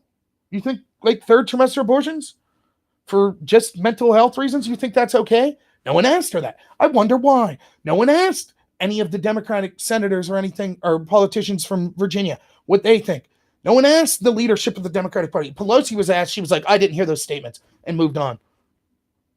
Now think of the double standard here. If David Duke, the leader from the KKK, who no one should give two craps about, has no position of power in this country whatsoever, just a scumbag racist, right? If he says, hey, I kind of like Donald Trump, the entire news cycle for 3 days is, KKK leader says he likes Trump. Trump, will you denounce this? Will Trump's people denounce this? Will Republicans in the party denounce this? Everybody needs to answer for these statements. What do you think? But if actual Democratic leaders that are considered moderates in the party come out and say this stuff, they don't have a damn word to ask the Democrats. Not one. No, it's just Republicans pouncing is what it is. We're not going to ask about this. Now, if I was a Democrat, and in some cases, I'm not a Democrat, right? Don't get me wrong. But in some cases, I feel like I could have been a 1970s Democrat, back when the Democratic Party was concerned with working people. I was never necessarily a pro-union guy, but I sympathize with that idea of working for the middle class. That's what the Democrats used to be. So if I was one of those people, I would come out without anyone asking me and be like, whoa, these statements are crazy extreme. They do not represent me, and I don't think they represent our party. I would like for the rest of the Democrats to make that clear as well. But instead, they're not going to do that. They're going to ignore it. Again, imagine if, imagine the reverse. David Duke said this. Marco Rubio. David Duke, you want to denounce him? Do you want to denounce David? I don't have anything to say about it. That would be it. That would be the end of Marco Rubio. He'd be drummed out of office the next time his seat came up. But with these extreme statements from the left, and it's because the media aren't journalists, and they know. They don't want to ask people, because then it puts the Democrats in a very difficult position where, one, they either have to admit, yes, I am for these laws and I am for these ideas of late trimester abortions just for mental health, and that's going to, one, massively drum up enthusiasm for the Republicans and evangelicals that are against this. And second, it's going to turn off a lot of like Democrats, like you see some of the people on this board that are like, whoa, I can't vote for that. Or they'll come out and say, no, I'm against this. And now they hurt the extreme on their base. The really feminist people, the people that are super into identity politics. Now they risk upsetting them. So the media doesn't want to do anything that could potentially damage the Democratic Party, even if it's a legitimate news story, as this is. Because they are not journalists. They're mouthpieces and cheerleaders for the establishment Democratic Party. It's that simple. That's why they won't be asked. And the Democrats that haven't said anything to this, that's like one thing you can say that the Democrats are good at is, and the media, they stick to a talking point. Have you ever seen these videos on YouTube where, Conan O'Brien used to do them on his show, where the media just, even local news stations, they'll repeat the same phrase over and over. I can't think of an example right now, but This could be the end for Donald Trump. This could be the end for Donald Trump. This looking to be the end for Donald Trump. This could be the end for Donald Trump. The end for Donald Trump is here, perhaps. This could be the end for Donald Trump. Like, you could just take these clips, they take the exact same phrase over and over and over and over and over, right? The Democrats are very good at that as well, where they wait to respond to a story, get their talking point together, and then go out as a team and push that talking point. That's what they do. And so they counted on the media not to ask them anything in the immediate aftermath of this, because God forbid a politician actually answer something what they themselves legitimately feel. Nope, they need time to go out and get their talking points together and then all respond as a cohesive union.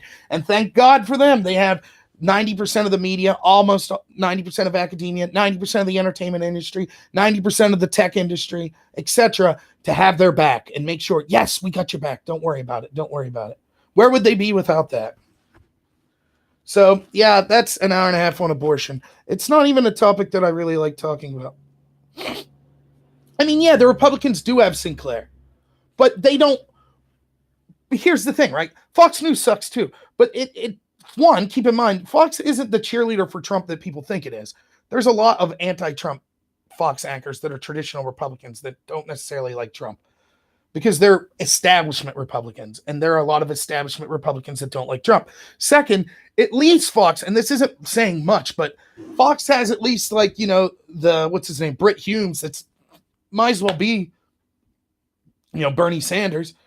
Like, the left doesn't really have anyone like that. Then there are Republican congressmen. Like, when's the last time that you saw a Democratic congressman like so vehemently against a Democratic president? You don't see that, but you see that with Rubio. You've seen that in incidents with McConnell, Graham, which is a story I'm going to get to, with Jeff Flake, with McCain. So certainly in Trump's case, it's a little different because he's, regardless of if you think he's an outsider or not, he could be perceived as a potential outsider, which is enough for these people to come after him.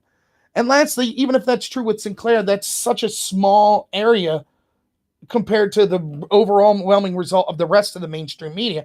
And the rest of that mainstream media will still force to ask these Republicans questions. And so they still, even if they say no comment at this time, at least that's on record. Whereas if Fox News gets in someone's face and then the entire bulk of the mainstream media are like, it's just Fox News, and academia backs it up, and the entertainment industry backs it up, and the tech industry backs it up. Fox, they're fake, they're just crap. Rush Limbaugh is fake, he's crap, that's all crap. No one has to take them seriously. But it doesn't work that way on the other hand. Because there's so much, the power of the media and all these other groups is so much tilted to the left. So if the left media comes at a Republican and says, you need to answer for this, that Republican's going to answer eventually. But it does. If Sinclair media goes to a left politician and says, you need to answer for this, the rest of the left media will be like, no, you don't. We'll cover for you. Don't worry about it. But is that to say Sinclair media is not just as bad? No, it's just that they're not as powerful in the same way. That's all. I'll get to that, Jesse, here later. So what was I going to go to next? So we're talking about the media. So I wanted to focus on the Covington situation. Now, I read an article that was about, for those of you who don't remember, Covington. Yeah, and you are right about the local media. But ask yourself honestly, though, like, I don't know. I watch the local media sometimes, though. I'll be honest, not for politics much. But it seems to me like I'll be watching for the weather or sports, etc. I'll turn on, like, where I'm at, KDKA or whatever. The majority of that doesn't seem to be pro-Trump. I don't think, you know what I mean? I don't know. I could be wrong. I'm ignorant of it. Most local newspapers were overwhelmingly for Hillary. So I don't know. Even in local news, it seems to be far more left-wing. Again, I'm ignorant of it. I can't say that, specifically. But yeah, I mean, I'm guessing if you're in, deep Alabama, then yeah, it's probably a far different story. But certainly, I will not defend right-wing ideologue journalists, quote-unquote journalists that are just pundits. That's crap too. Journalists. What happened to journalism, Independent. I think people were thirsty for it. If someone came out with a media channel that was like, we're not even going to give opinions, we're just going to do the news. That's it. I think it would do excellent. I think that channel would be awesome. People were tired of the punditry on all sides. Anyways. For those of you who don't remember the Covington situation, it was these kids in red hats, and this Native American came, and the original story was they were in the Indian's face, and it was disrespectful to the Indian. By the way, I've got crap for this too. The term, yeah, I know, right, Nate? It would be great. The term Indian. Oh, how dare you, Indian? I didn't know they were from India. Yeah, actually, look it up. The year before I started collegiate debate, Native Americans were a big topic, and it turns out there are a lot of Indian or Native American activists, or whatever you want to call them, that don't like the term Native American. They actually prefer the term Indian. I don't know. My rule of thumb is if someone specifically tells me, hey, I don't like when you call me that, can you call me something else? I'd be like, okay, as long as you're respectful about it. I'm not going out of my way trying to call people names that, offend them. So I'm just going to use the word Indian, but this Indian gentleman gets in their face. He's beating this drum, and the story from the media was how disrespectful, and the kids started to get doxxed and get death threats, and the school had to be shut down for a couple of days because they were getting credible bomb threats. And then it turned out, in the full context, you actually had a third group that were these black Hebrew Israelites that were racist, screaming at these kids for over an hour, the most vile, racist, homophobic stuff you can imagine. The Native Americans said in statements later, and by their actions, that they were defending this group. This group was making a lot of good points, telling these kids harsh truths that they need to hear about how white people are the devil and they were going to harvest black kids' organs, and there are a bunch of sodomites and a bunch of other racial and homophobic. So those were harsh truths, according to Nathan Phillips, the Native American with the drum, or the Indian with the drum, that these students needed to hear. The great man that he was. And so that's how the media ran. So once the full story came out, the media was like, our bad. And everyone's like, oh, this could be a watershed moment. Maybe the media will get better. And I successfully predicted, no, that's not going to happen. And let me tell you how I know this, because the first thing the media did was like, well, there's more to the story. However, look at what this high school did 5 years ago at a basketball game. Oh, and they didn't leave this gay valedictorian speak. And they started sending people out. Oh, now we're going to do New York Times is going to do an expose on Christian schools. And they started sending an army of reporters out. Find any dirt on this school you can.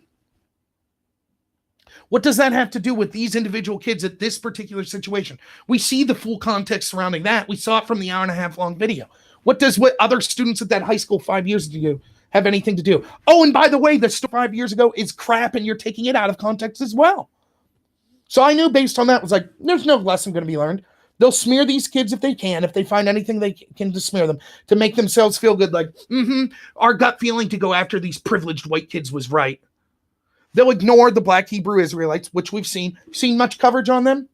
Check out my video I did, by the way, of the New York Times that basically did a puff piece on them. This is basically like the black equivalent of the KKK or neo-Nazis, or the, what's Fred Phelps' group called? The terrible Westboro Baptist Church. It's like the black equivalent of that, young homophobic slurs and racial slurs that everyone... New York Times writes a puff piece for them. Basically, it's like, well, they're harsh and they say bad things, but, according to the Southern Poverty Law Center, they're a hate group, but not a hate group like white hate groups, because they're not dangerous. They don't have a history of violence. Well, other than the 14 murders that they were accused of committing in Florida back in the 90s, including beheading people, including their leader saying to get ears, to kill random white people and bring back their ears as trophy, including in 2013, 7 people from them, they were called a cult, and they were convicted for killing a woman who tried to leave the cult and her baby, or 5-year-old, or not infant, but you know what I mean, child. But the Southern Poverty Law Center and the New York Times printed in their paper, the paper of record supposedly, they don't have a history of violence. And I said, this is what's going to happen. They're going to deflect or downplay. Can you imagine the counter being written? Well, the KKK yelled at a bunch of black kids today, but actually the Klan thinks that it going viral is good for them. They think that, it'll work out for the Klan. They don't have a history of violence. And yeah, they're a hate group, but they're not bad like black hate groups. And then the New York Times article ends with a nice quote from someone that says, well, although black people might not really appreciate these black Hebrew Israelites, they're just, they're part and parcel of everyday life. Now, what's really scary, and I'm not joking, you could look up the article, is white people in MAGA hats. That's the real hate group. That's the New York Times. That's the paper of record. Maybe they've learned their lesson, we were told. Not one of them has. All the people, my friends, decent people that I saw posting this on social media when it first came out, after the truth came out, still, oh yeah, well look at this basketball game. This kid had black paint on. See? What? Not one of them was like, wow, sorry, I rushed to judgment. Identity politics, cultural Marxism. That's what it is. Now I'm supposed to, and I said, and I promised, just like I should have did a better job with the Kavanaugh. Like I said, the last issue I was this fired up about was the Kavanaugh business. This country's founded on the principles of the individual. That's what makes this country the greatest country in the history of the world. It was the first country to codify in such a centristic way that the individual is the important part of the country. You have freedom to do what you want until you negatively affect other people. All other countries talked about the state or a collective good or a monarchy or things like that. This was the first country that sought to really try to put power in the hands of the people. Does that mean it was perfect? No. Does that mean that we treated slavery and stuff like that was despicable? Of course it was. But that, it was the best system. It's still the best system. The idea of it. We're failing all that. Is it perfect? No. Should we always seek to make it better? Of course. Are we sliding back in some areas? Yes. But still, the best idea. This idea of cultural Marxism is anathema to what this country is. Identity politics is what the play of cultural Marxism looks like. And so these kids were guilty because of their skin color and because of their political affiliation. And the other people that were actually yelling racial homophobic slurs were innocent because of their skin color. That's all that matters. This is straight out of 1984 or Huxley, Orwell, all of these dystopian books. Facts don't matter. It does not matter. Reality and facts and what's really going on doesn't matter. Your collective identity is what matters. Kavanaugh, that situation was the first situation where it was so clear to me what was happening. You started to hear the Democrats say things like Christine Blasey Ford, she couldn't prove her case, but you heard Cory Booker and Kamala Harris say her truth, not the truth. It is her truth that Kavanaugh did this to her. It doesn't matter if we could prove factually it didn't happen. Her truth is it did happen. You had people saying in the Democratic Party, it doesn't matter if Kavanaugh is innocent. The way he treats this woman who accused him is what's important. He needs to treat her with deference and treat her like a victim, even if she's not a victim because she thinks she's a victim. Now imagine that. Someone accuses you of rape. They're calling you all kinds of things in public that your young children are reading about. And you are still the one on the hook, even if you're innocent, that you better react properly. You better. Like imagine that, right? That's what was happening. They said, innocent till proven guilty no longer matters. No longer matters. Foundational principle of this country, of the individual, rule of law, due process, innocent till proven guilty. Foundational principle of English common law and of this country, what we're founded on, no longer applies. We should trust women because of their genitalia. We should distrust men because of their genitalia. It doesn't matter if there is no proof of something. The woman makes the accusation true. That's what we were leading to. I called it out. I said, how can you vote? If you're a Democrat, you can't vote for them this time. They should have been rebuked so strongly, it would have saved the party. If the Democrats came out in 2018, the reasonable ones were like, no, enough of this. This is ridiculous. We cannot accept this. Get these people out. Instead, guess who's running for president? Cory Booker, Kamala Harris, Elizabeth Warren. All of these people that are responsible for those shenanigans. And now what do we see? Doesn't just stop for some privileged white man who's running for Supreme Court, who's being nominated. Nope. Now it's kids as well. As long as they're white, as long as they have a MAGA hat on. So months earlier, we're told you can't even criticize David Hogg or the Parkland kids when they're coming out cursing and swearing and calling like the NRA murderers or anyone who votes for gun rights murderers. You can't even be like, no, that's ridiculous. To even criticize them, how dare you? They're children. But if it's a white kid in a MAGA hat, who's younger, 15, I believe, fair game, he smirked. And as I read to you, the idea of face crimes from 1984, Orwell talked about that. A facial expression could give you away. An odd smirk. That's it. Guilty, racist. Dox him, death threats. Even after he's doxed and getting death threats, the media still tries to smear his school, to smear him, to say that it was all right. After they knew he was getting death threats and doxed, they still did it. Still went that far. And apologies next week? Nope. Did what we can to smear him, now move on. Act like it never happened, just like the Kavanaugh thing. So I vow and maybe you all get tired of hearing this, but my vow is I'm not going to, if either as a politician or just someone who has a YouTube channel, I'm not going to let them get away with that. I'm going to continue every time they start talking about hate crimes or stories like that to remind them of what they did to kids, what they said, that the facts didn't matter, that proof didn't matter, and to remind them that's the people that are currently reporting on the news. This is what they said, and they never apologize for it, and they continue it up, and the next time they're able to smear people, that's what they'll do again. They don't care about the facts, they care about the narrative that they're pushing. And if children, what did Joy Behar say? Did you watch that video I did on The View? What she said? She admitted it right out. We hate Donald Trump so much that it's wishful thinking, and we'll push these stories without having the facts because we're hoping it'll take down Donald Trump. In other words, yes, these kids must be sacrificed.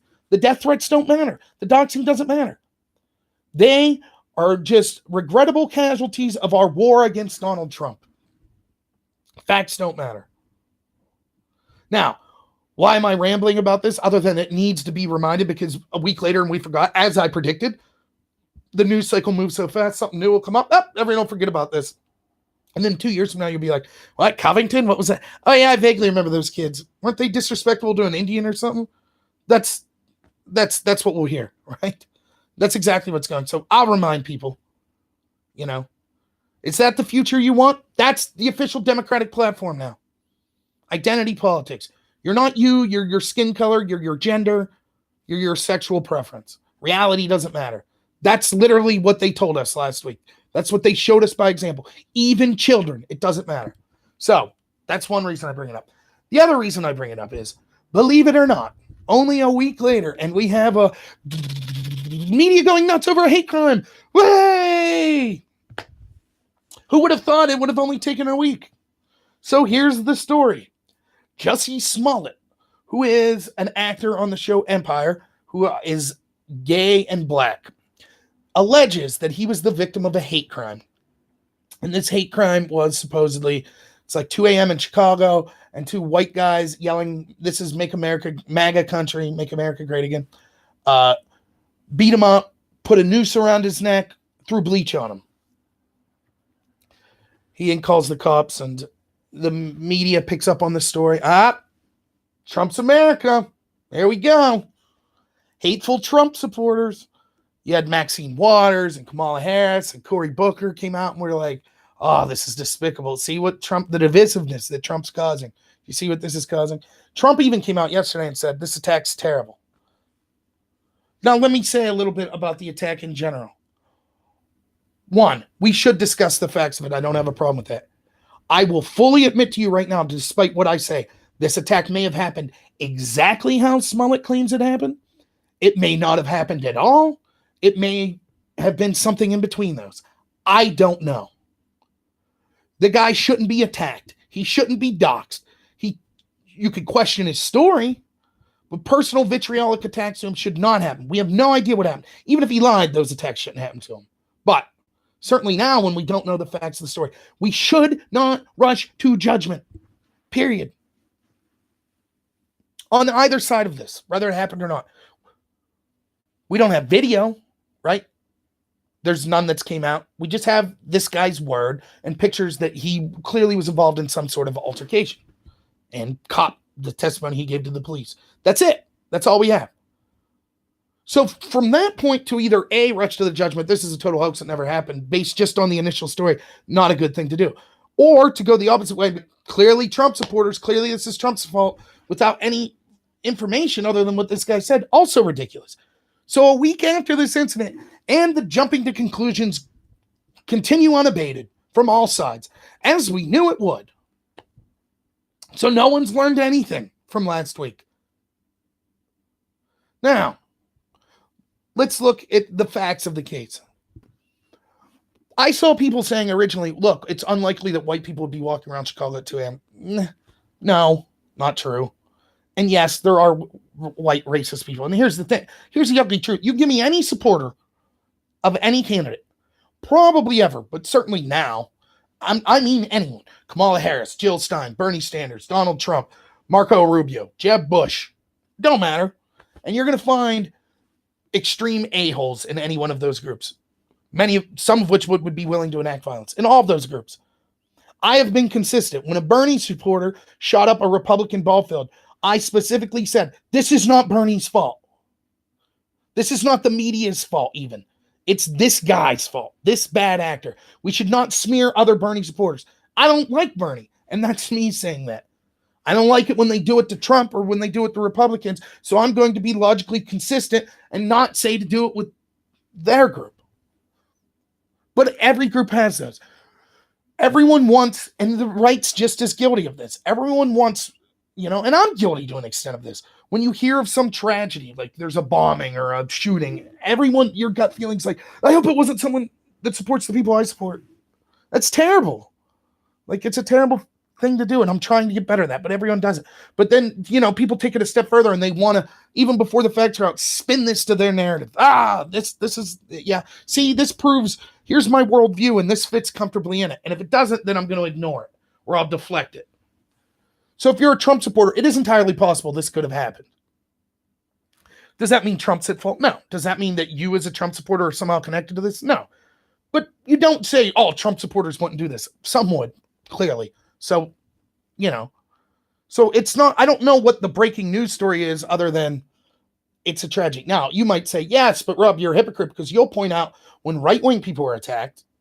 Well, yeah, the reason I do that is because the media's narrative, right, is that it only happens one-sided. But even when I do point it out, I don't say, this is all the left's fault. All the people on the left are like this. So anyways, that's where I'm at with it. Now, having said that, and I'm not jumping to conclusions, but I can look at the specifics of the case. And so he initially claims that he got, and I've seen pictures of it, like threats for being gay and black and for being anti-Trump, because he was outspoken against Trump. He claims he got some like hate mail, some threats. It looks like a kid painted it. That doesn't mean it was a kid. You could be an adult and send a threat that looks like that. The old stereotypical, if you watch like Law and Order, the cut out the newspaper and use those letters. This was just looked like a child painted it. So you're probably not going to write in your handwriting if you're legitimately threatening someone. So he claims he got this threat. And then the story I've read is he was offered security and was like, nah, I don't want security. And a lot of people are saying, that proves that he didn't take the threat seriously. Not really. You could have legitimate reasons for like, I don't want my privacy, invaded, whatever. Anyways, so then he's walking around at 2 a.m. He's going to Subway to get a sandwich, I guess, and says he leaves, and these guys come up. They're like, hey, aren't you that, racial homophobic slur that's on that show Empire? This is MAGA country, and they hit him, throw a noose around his neck, and pour bleach on him, and then run away. He then reports it to the cops. The media jumped to conclusions saying, they were shouting MAGA. So the media reports this. Other media called the police and was like, is this what happened? The police say, no, he didn't tell us that. The victim, Smollett, never said that. Smollett then recalls the police and was like, oh, yeah, by the way, they were shouting, Make America Great Again, which is extremely dubious. If people beat me up and started screaming, this is for Trump, you honky, you cracker, you insert homophobic slur, and then I reported it to the police, I would certainly be like, they said honky, cracker, homophobic slur, and it was for Donald Trump because I was a Trump supporter. I would have given all that info. I wouldn't have forgot the Trump part, then went to the media, told them the Trump part, and then called the police back and said, by the way, I forgot to mention it was about Trump. But that's what this guy did. Now, does it mean he's lying? No. Could it be that he actually was attacked by racist homophobes and he just spiced it up a little bit by saying they said something about Trump? Could be. I don't know. It could be exactly how he said it. Or he could be making it all up. I don't know. But that, anytime all we have someone's word and they change their story, it makes you get a little skeptical, as it should. This is the same as in the Kavanaugh hearing. Blasey Ford raises the allegation. You're like, okay, let's take the allegation seriously and let's ask questions about it. Then when the story starts to change, your eyebrows start to raise and you're like, well, wait a minute. And then when you don't have anyone that could back it up, now it's like, well, what are we supposed to think? You changed your story. There's no eyewitness. There's no proof. What are we supposed to think? So Anyways, in this situation, we had the guy say that. So the media rushed to judgment about the MAGA thing before they called the cops. Then the cops were like, okay, now after the media reported it, now he's saying the MAGA thing.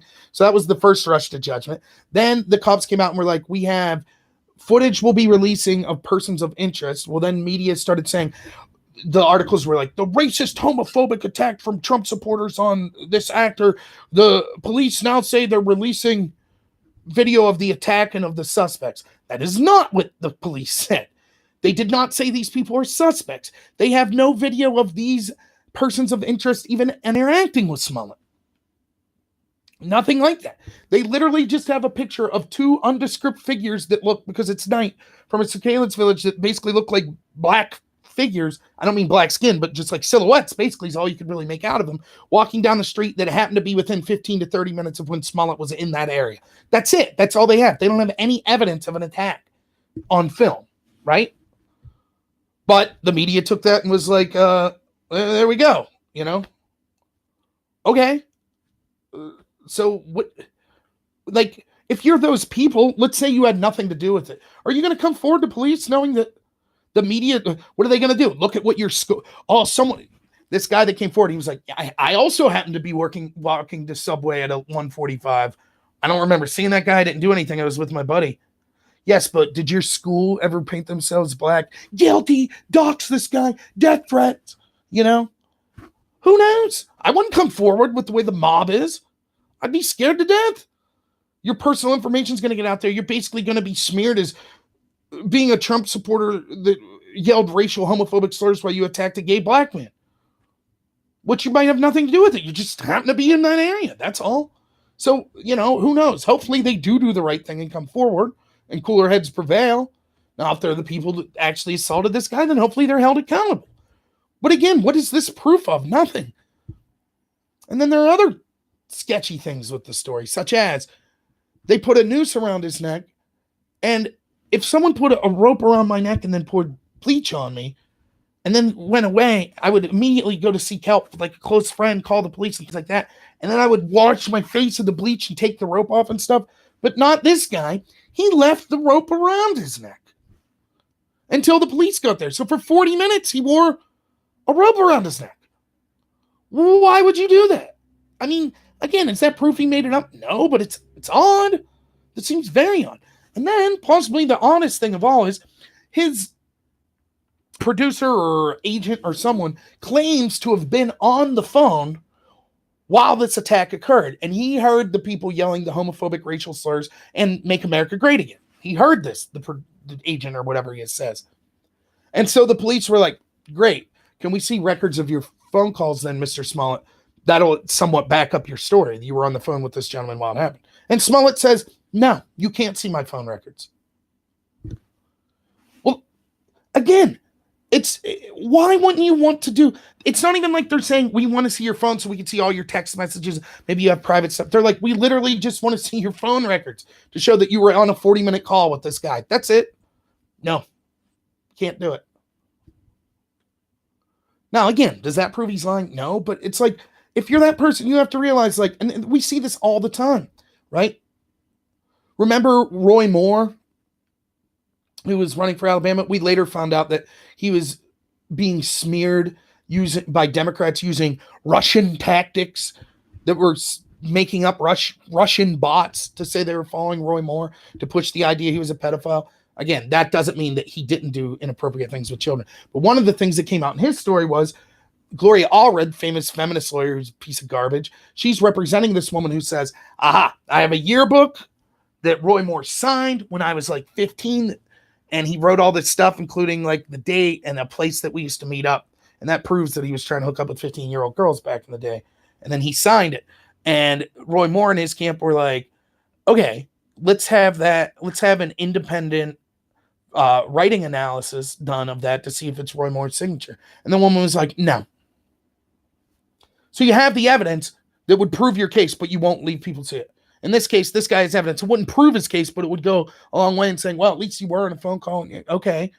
But he won't leave people see it. Or like how the Democrats wouldn't leave the FBI in to see the actual physical servers of when they were hacked by Russia. It's weird how this always happens. We have the evidence that will go a long way to proving our case, but no one can see it. We're going to hold on to it. But trust us, trust us. Again, does that mean that any of those groups are lying? No, but if all we have is their word and the stories change and you won't leave us have access to even the small amounts of physical evidence, what the heck are we supposed to think? Despite all of this, does that prove that Smollett's lying? It does not. But it certainly casts at least you could be like, there are legitimate questions about this. We certainly can't say that we're 100% sure it happened like he said, yet that didn't stop the media. That didn't stop the Democratic politicians. So my question is, why aren't they giving him the same treatment they gave the Covington kids? Why don't we go back to Smollett's high school? Perhaps Smollett did some bad things himself in high school, or not even him. Perhaps other students at Smollett's high school did bad things. Maybe someone was arrested at Smollett's high school for making a racial slur or something. Oh, well, then perhaps that shows that he deserved to have these racial slurs hurled at him that were hurled by these people, right? Yes, it's bad that he was attacked by racists, but let's focus on Smollett. Let's see what Smollett did. What did he do back in high school? Were there any gay valedictorians that weren't allowed to speak? Let's focus on that. Oh, wait, no? Yeah, exactly. Who cares what he did in high school? Who cares what other people in his high school did? If the story's true, he was attacked by racists. Let's focus on the racists. Geez, the media got it right that time. Of course, they're rushing to judgment, but at least they're focused on the potential racist, right? I wonder what the difference is. Why can we attack children in this case and ignore the racist? But in this case, the racists need to be focused on, and we wouldn't dare to impugn the supposed victim of the racism. What's the similar situation? I got it. Their race. What victim or the alleged attacker? Black people not focused on and treated with sympathy, rather victim or the alleged attacker. Now, granted, this case is a little different in that physical violence was involved, which is always worse. But nonetheless, isn't this treatment difference stark? And what's the difference? Just the race. That's it. It's all that matters. So, yeah, it was just a terrible thing. There's all kinds of theories on what could have happened. It literally could be anything. I hope if this guy, I'm not out there saying, again, I'm questioning aspects of the story. I'm not saying that proves that the story is not true. He could be 100% being truthful. It could have been a racist attacked him and he just added the Trump thing. It could have been he was in a fight with a lover or a boyfriend or a relative or just someone at a bar and was embarrassed and made up this story. Was he drunk at the time? I don't know. It could have been that none of this happened, that this was all set up as a smear. I don't know. But, it's just, to me, the real story is the difference in how the media has treated the two different situations. Did anybody say when the Black Hebrew Israelites were attacking those children, here we go. This is the Democrats. This is all the Democrats' fault. This is Obama. After Obama, now this is what you have to put up with black racists yelling at white kids. Nope. But anytime there's a supposed hate crime on the other side, this is Trump. It's all Trump's fault. Isn't that odd how that works? Okay. The next thing I was going to talk about are candidates for president. If you all don't mind, if I grab a drink again real quick. When you run your mouth as much as me. Get dry mouth.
So I made the brutal mistake of leaving my Brita pitcher run out. So now I'm down to tap water with ice cubes. Ugh! But anyways, by the way, I'll just say here before I get to the next topic, if you ever want to participate in a video with me, all you need is a Gmail account, and speaker on your computer that you're watching me on would probably work if you have like a microphone on your computer. We don't have to show your face. You don't have to use your real name. Anything like that. We could either do it live stream or we could do it not live. If we would do a not live video or even a live stream and you would not be happy with it, I would not put it up, or in the case of a live stream, obviously people would see it, but I would take it down afterwards. I would especially be interested in talking to people that disagree with me on a lot of issues. I think that works better, and I'm trying to get that together. I need to be doing a better job, but with running for Congress, it's been something that I haven't been doing such a good job on. Anyways, I think I'm much better in the context of a debate. Not just one, it's easier to talk, though, as you can tell, I don't have a problem talking. I do pretty good, but I just think it goes smoother and it's more interesting. And I learn more, and I think it's more entertaining. Yeah, with me and my brother, who knows what that would be like. We've had some pretty epic arguments. Me and my brother could argue about anything. Like, we could sit here and have like a 10-hour argument on what's better, Street Fighter or Mortal Kombat, you know? Yeah, Nate, that would be great. Beer always makes things better. By the way, Nate, are you in District 12? You don't have to tell me exactly where you live, but you're still in Pennsylvania, right? Do you know what district you're in? If you could let me know, that would be great. But yeah, that would be a lot of fun. Aaron, if you're interested, Nate, Aaron said he would come over. Oh, okay. Aaron said he would come over again as well. We could maybe do like a 3-way thing. That would be, that didn't come out sounding great, but we could do like 3 people, which would be good. And I know some other people in the debate community would be interested. It'd be really cool to get a group of us together to do something like that. So yeah, I'll get in touch with you, Nate, after the video, and we can get some specifics of that. But yeah, so if or my email's attached. No, it might not be now because I switched from the encoder. My email is rob.nor@gmail. Or you could just say something in the chat and hopefully I'll see it. If you just have like topic ideas or you want to send me videos that you would like me to analyze or anything like that, I would be down for that. And I know one of the things I hate, my wife picks on me because I'll say this at the end of all my videos, not necessarily the live stream, but I'll say like, hey, if you like this video, please like and subscribe. And my wife's just like, you're one of those losers, the like and subscribe crew, you know, which it's funny. Like my wife, I really get along with my wife. We do really good, but man, you know, I have people in some of my videos who'll be like, oh, look at this fat guy. He looks like, you know, he looks gay. He looks like a cuck. He blah, blah, blah. Classic Trump supporter. Look at his teeth, blah, blah, blah, or anything like this. I just laugh it off. I'm like, no one can insult me like my wife. Her just making fun of me for saying like and subscribe. I was like, like that got closer to home than anything she could say. Yeah, the notification bell is important as well. But and I assume everyone that's watching this probably subscribes. Don't hit like if you don't like it, by the way. If you do like it, though, please hit like because the way the algorithms work and stuff. But if you guys could like recommend me to other people, that would be fantastic. And the way it goes, my friend Drone Tech's been helping me out a lot. But I've just been doing the live streams with him. Drone Tech's he'll hit 100,000 subscribers by the end of the year. It's a good channel. He does really well. We're slightly different, and he focuses more on the media, and he's way better production value. But his focus is less on giving his opinion on stories and just showing examples of the media hypocrisy. But I'll do his live stream and like 50, 60 people will watch. Whereas if he does a video, 100,000 people will watch his video. So like I get a couple of subscribers here and there from his videos, from doing his live streams. But, you know, it's not, I'm not advancing fast enough. And one of the reasons, and when I say that, I don't care. I'll still do the channel. If I had 0 people watching this video, I'd still be talking right now. It wouldn't be as good because there wouldn't be interaction, but I would still be doing it. But running for Congress, which I guess I'll talk about this briefly before I get in, it kind of segues anyways into the presidential candidates. Running for Congress, I've been talking to these people. So I did a video on this where I kind of summarize it, but I'll just give a brief breakdown of what's going on. I always wanted one District 5 for Congress was eventually my plan, which our representative is a man by the name of Glenn Thompson, who I don't mind. They call him GT. I don't mind GT's all right. There are issues I disagree with him on, but no, I think he's an honorable person. I've talked to him, seems reasonable. And the interactions I've had with his campaign after I've told him that I was going to run against him have all been positive. Now, he hasn't got, yes, ATS is probably where I get ATS, and just people in my hometown or debate is the three areas that I would get people. But anyways, Glenn Thompson, I don't have anything negative to say about him. Supposedly he's going to be calling me to talk in person, which is pretty cool to call and talk against the person who's going to run against you in person. So, and he encouraged me to run. So I think that's cool. I have nothing bad to say about him. Even if I did, I would not be as part of a campaign saying things bad against him, because I think all of us are tired of these stupid negative campaigns. Glenn Thompson's responsible for children die, stupid stuff like that. I think he's an honorable person. We have some differences. I think that I could bring more to the country and the Republican Party than he can at this point. Plus, I feel like he's been there a while, and I believe in term limits. I would not run for more than 3 terms in Congress if I was elected. I might decide to try Senate then. I guess House. Not run for more than 3 terms in the House. But I might try that a term or 2 in the Senate. Though, who knows? I might have a gutful after 3 terms if I would ever get there. Anywho, that was the plan, to run with District 5. Then with the redistricting, it became District 15. However, what happened was this guy, Tom Marino, was who won an election as a Republican in District 12. District 12 starts with part of State College Center, Clinton County, Tioga, Susquehanna, Mifflin, Central, like kind of right at the edge of State College, Central PA that goes the whole way to the New York border and down, but it doesn't really go into Harrisburg or Philadelphia, any of that. Rural Pennsylvania in the center of the state, basically. That's District 12. Here's the story with Tom Marino. This would have been his 5th term, so he'd been in office 8 years, which is a lot anyways, I think. Yeah, that's funny, Jesse. Kill Whitey. You're gonna like that scene in Black Sheep where he's hanging out with all the black guys. But yeah. So what happened was he sought to be appointed as Trump's drug czar. The drug czar was going to look at things like the opioid crisis, prescription drug prices, looking into the pharmaceutical industry, things like that. The problem was it started to come out that Marino actually took over $100,000 from pharmaceutical industry. So to have your person who's supposed to be looking into the pharmaceutical industry also being paid large sums of money by the pharmaceutical. Yes, I live straight up Amish. I live by tons of Amish people. In fact, they used to be my neighbor. You get like, you ever hear like the bald guy wave? Like if you're bald and someone's bald, or the Jeep wave. The Amish and me have the beard wave. Like I see the Amish all the time. Like, what's up? Pretty decent people. Anyways, so once it came out that Tom Marino took this money, Trump elected not to pick him. And I don't know, but Marino is probably a little salty about it. So he runs and wins the election. And within like a week or a couple weeks is like, yep, I'm resigning. So that means it's not like some like positions like governor where then the lieutenant governor would become governor. Nope. Though I'm not even sure that's how that works with governor. There has to be a complete new election. And so if I was a Republican, I'd be pretty upset at Tom Marino because it's like, you kidding me? We just put all this time and energy into winning an election. And then 2 weeks in, you're like, I'm resigning. And now you have to win another election. That sucks. He left to work in the private sector, which probably means get paid a ton of money, probably with the pharmaceutical industry. Regardless, I didn't know Tom Marino. I didn't know his policies or anything that much. So because of this vacancy, and that election will be occurring probably around March, I decided to run for that. If I don't win that, I would probably still run for District 15 in 2020. But I'm putting my hat in to run. So there's no primary. So you just basically have to convince GOP committee members to put you up. Now, they can determine how they want. Most of them are going to vote.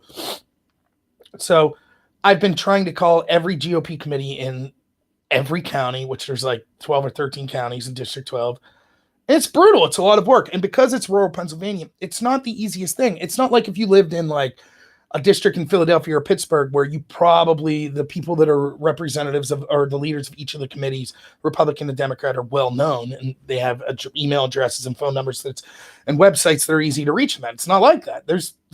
A lot of it's just like me searching for someone's name and then messaging them on Facebook, and some people get back to you, some don't. And so, I talked to some people, and abortion was one of the issues they asked me. The big thing they tell me is you don't live in District 12, which is true. Now, I have a couple things to say about that. One is I've lived in the same 20-mile radius my entire life in Clarion County here. Much of where I live used to include parts of Clinton and Center County, plus I think maybe parts of Mifflin. I have it wrote down somewhere, but the maps are confusing. They redistrict again in 2012. I went from District 5 to District 3, even though I didn't move. Needless to say, where I've lived in the same area my whole life, which used to include parts of District 12. So it's not like I'm a total outsider. Second, the law says it doesn't matter anyways, but I could see how a voter there would want someone who lives in that area to represent them. Third, if I'd win the nomination, I would certainly move there immediately. And fourth is, where I live in rural Pennsylvania is the exact same challenges that it's facing that entire district of rural Pennsylvania. Now, my district, District 15, also includes like parts of Erie, some bigger towns like, I guess Clarion, you can call a bigger town, but that's not I don't live in like a bigger place like that. I live like my neighbors are Amish, like, so I understand, like, I was talking to them, a lot of their problems are they don't have access to good cell service. Yep. Same here. It's hard to get broadband internet. Yep. Same here, like same type of problems. A lot of the people are like farmers, truck drivers, industries like that. Yes, I understand the challenges that go through with that. I don't know if it does Crawford County. I don't think so. I'd have to check specifically. I have it all wrote down. But anyways, you get my point. And so that's what I said to them. Yeah, it might be like, you're exactly, Jesse. Your house would be okay. Yeah, Jesse, your house would be kind of like an average District 12 type house, like that kind of area. You get like 6 neighbors in a little enclave, and then that's it. And then, hills and roads. Anyways, so that's kind of my spiel. But having said that, if you choose not to vote for me because I don't live in the area, that's reasonable, despite everything I just said. So that's the first thing they said. And then, I got a lot of questions about, I think, here's the thing. I'm not going to name names or anything like that or get too into details. I'll just say this. I'm not going to answer that.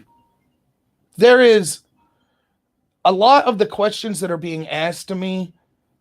I'm not going to say I was being talked down to, but I was being talked about as like, oh, you're such a novice. You don't understand this process. And so there'd be like, who's your campaign manager? Like, who are you consulting with? How much money will you raise? How much money do you plan on using this election? What businesses will you meet with that will be able to donate to your campaign? What committee, things like that. And who do you know? Who do you know in this area? What politicians do you know? What committee members do you know? And I've been brutally honest. I'm like, I'm not going to take money from businesses. I think that's the problem Tom Marino got in.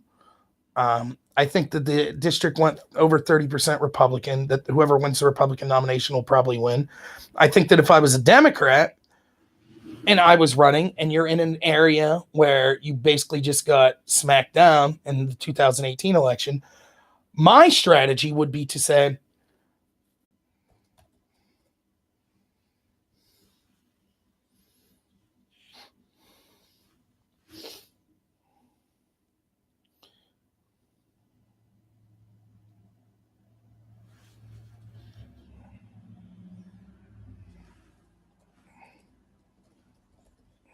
nothing yet?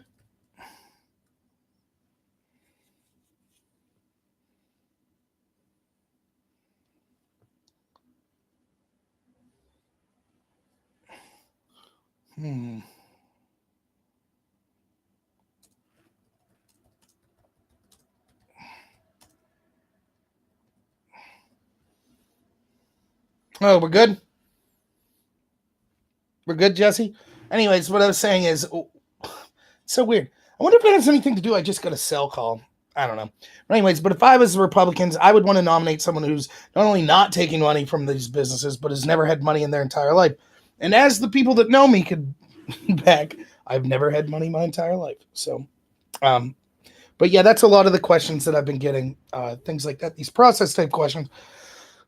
And when I'm like, yeah, I probably won't raise money, they're like, okay, you don't have a campaign manager, and things like that. But then once we start talking about the actual issues, like the nature of running for office, and this is the one thing I don't like about it, is I'm not one to brag about myself very often. Like I am, but in a joking manner. And I don't like having to tell people like, "Oh, this is why I'm awesome." But one of the things I could say about myself, oh no, my dog's hassling me. One of the things I could say, oh, still nothing? Jesse, can you see me?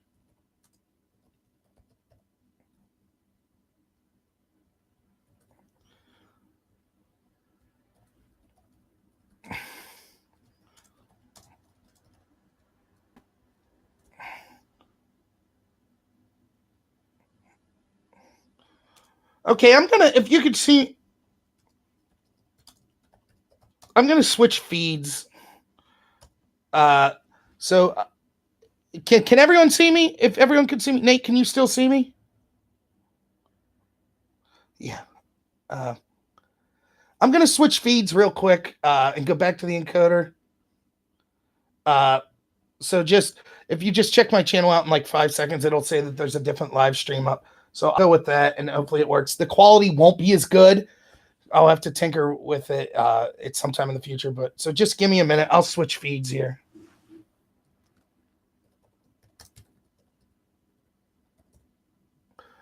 Okay.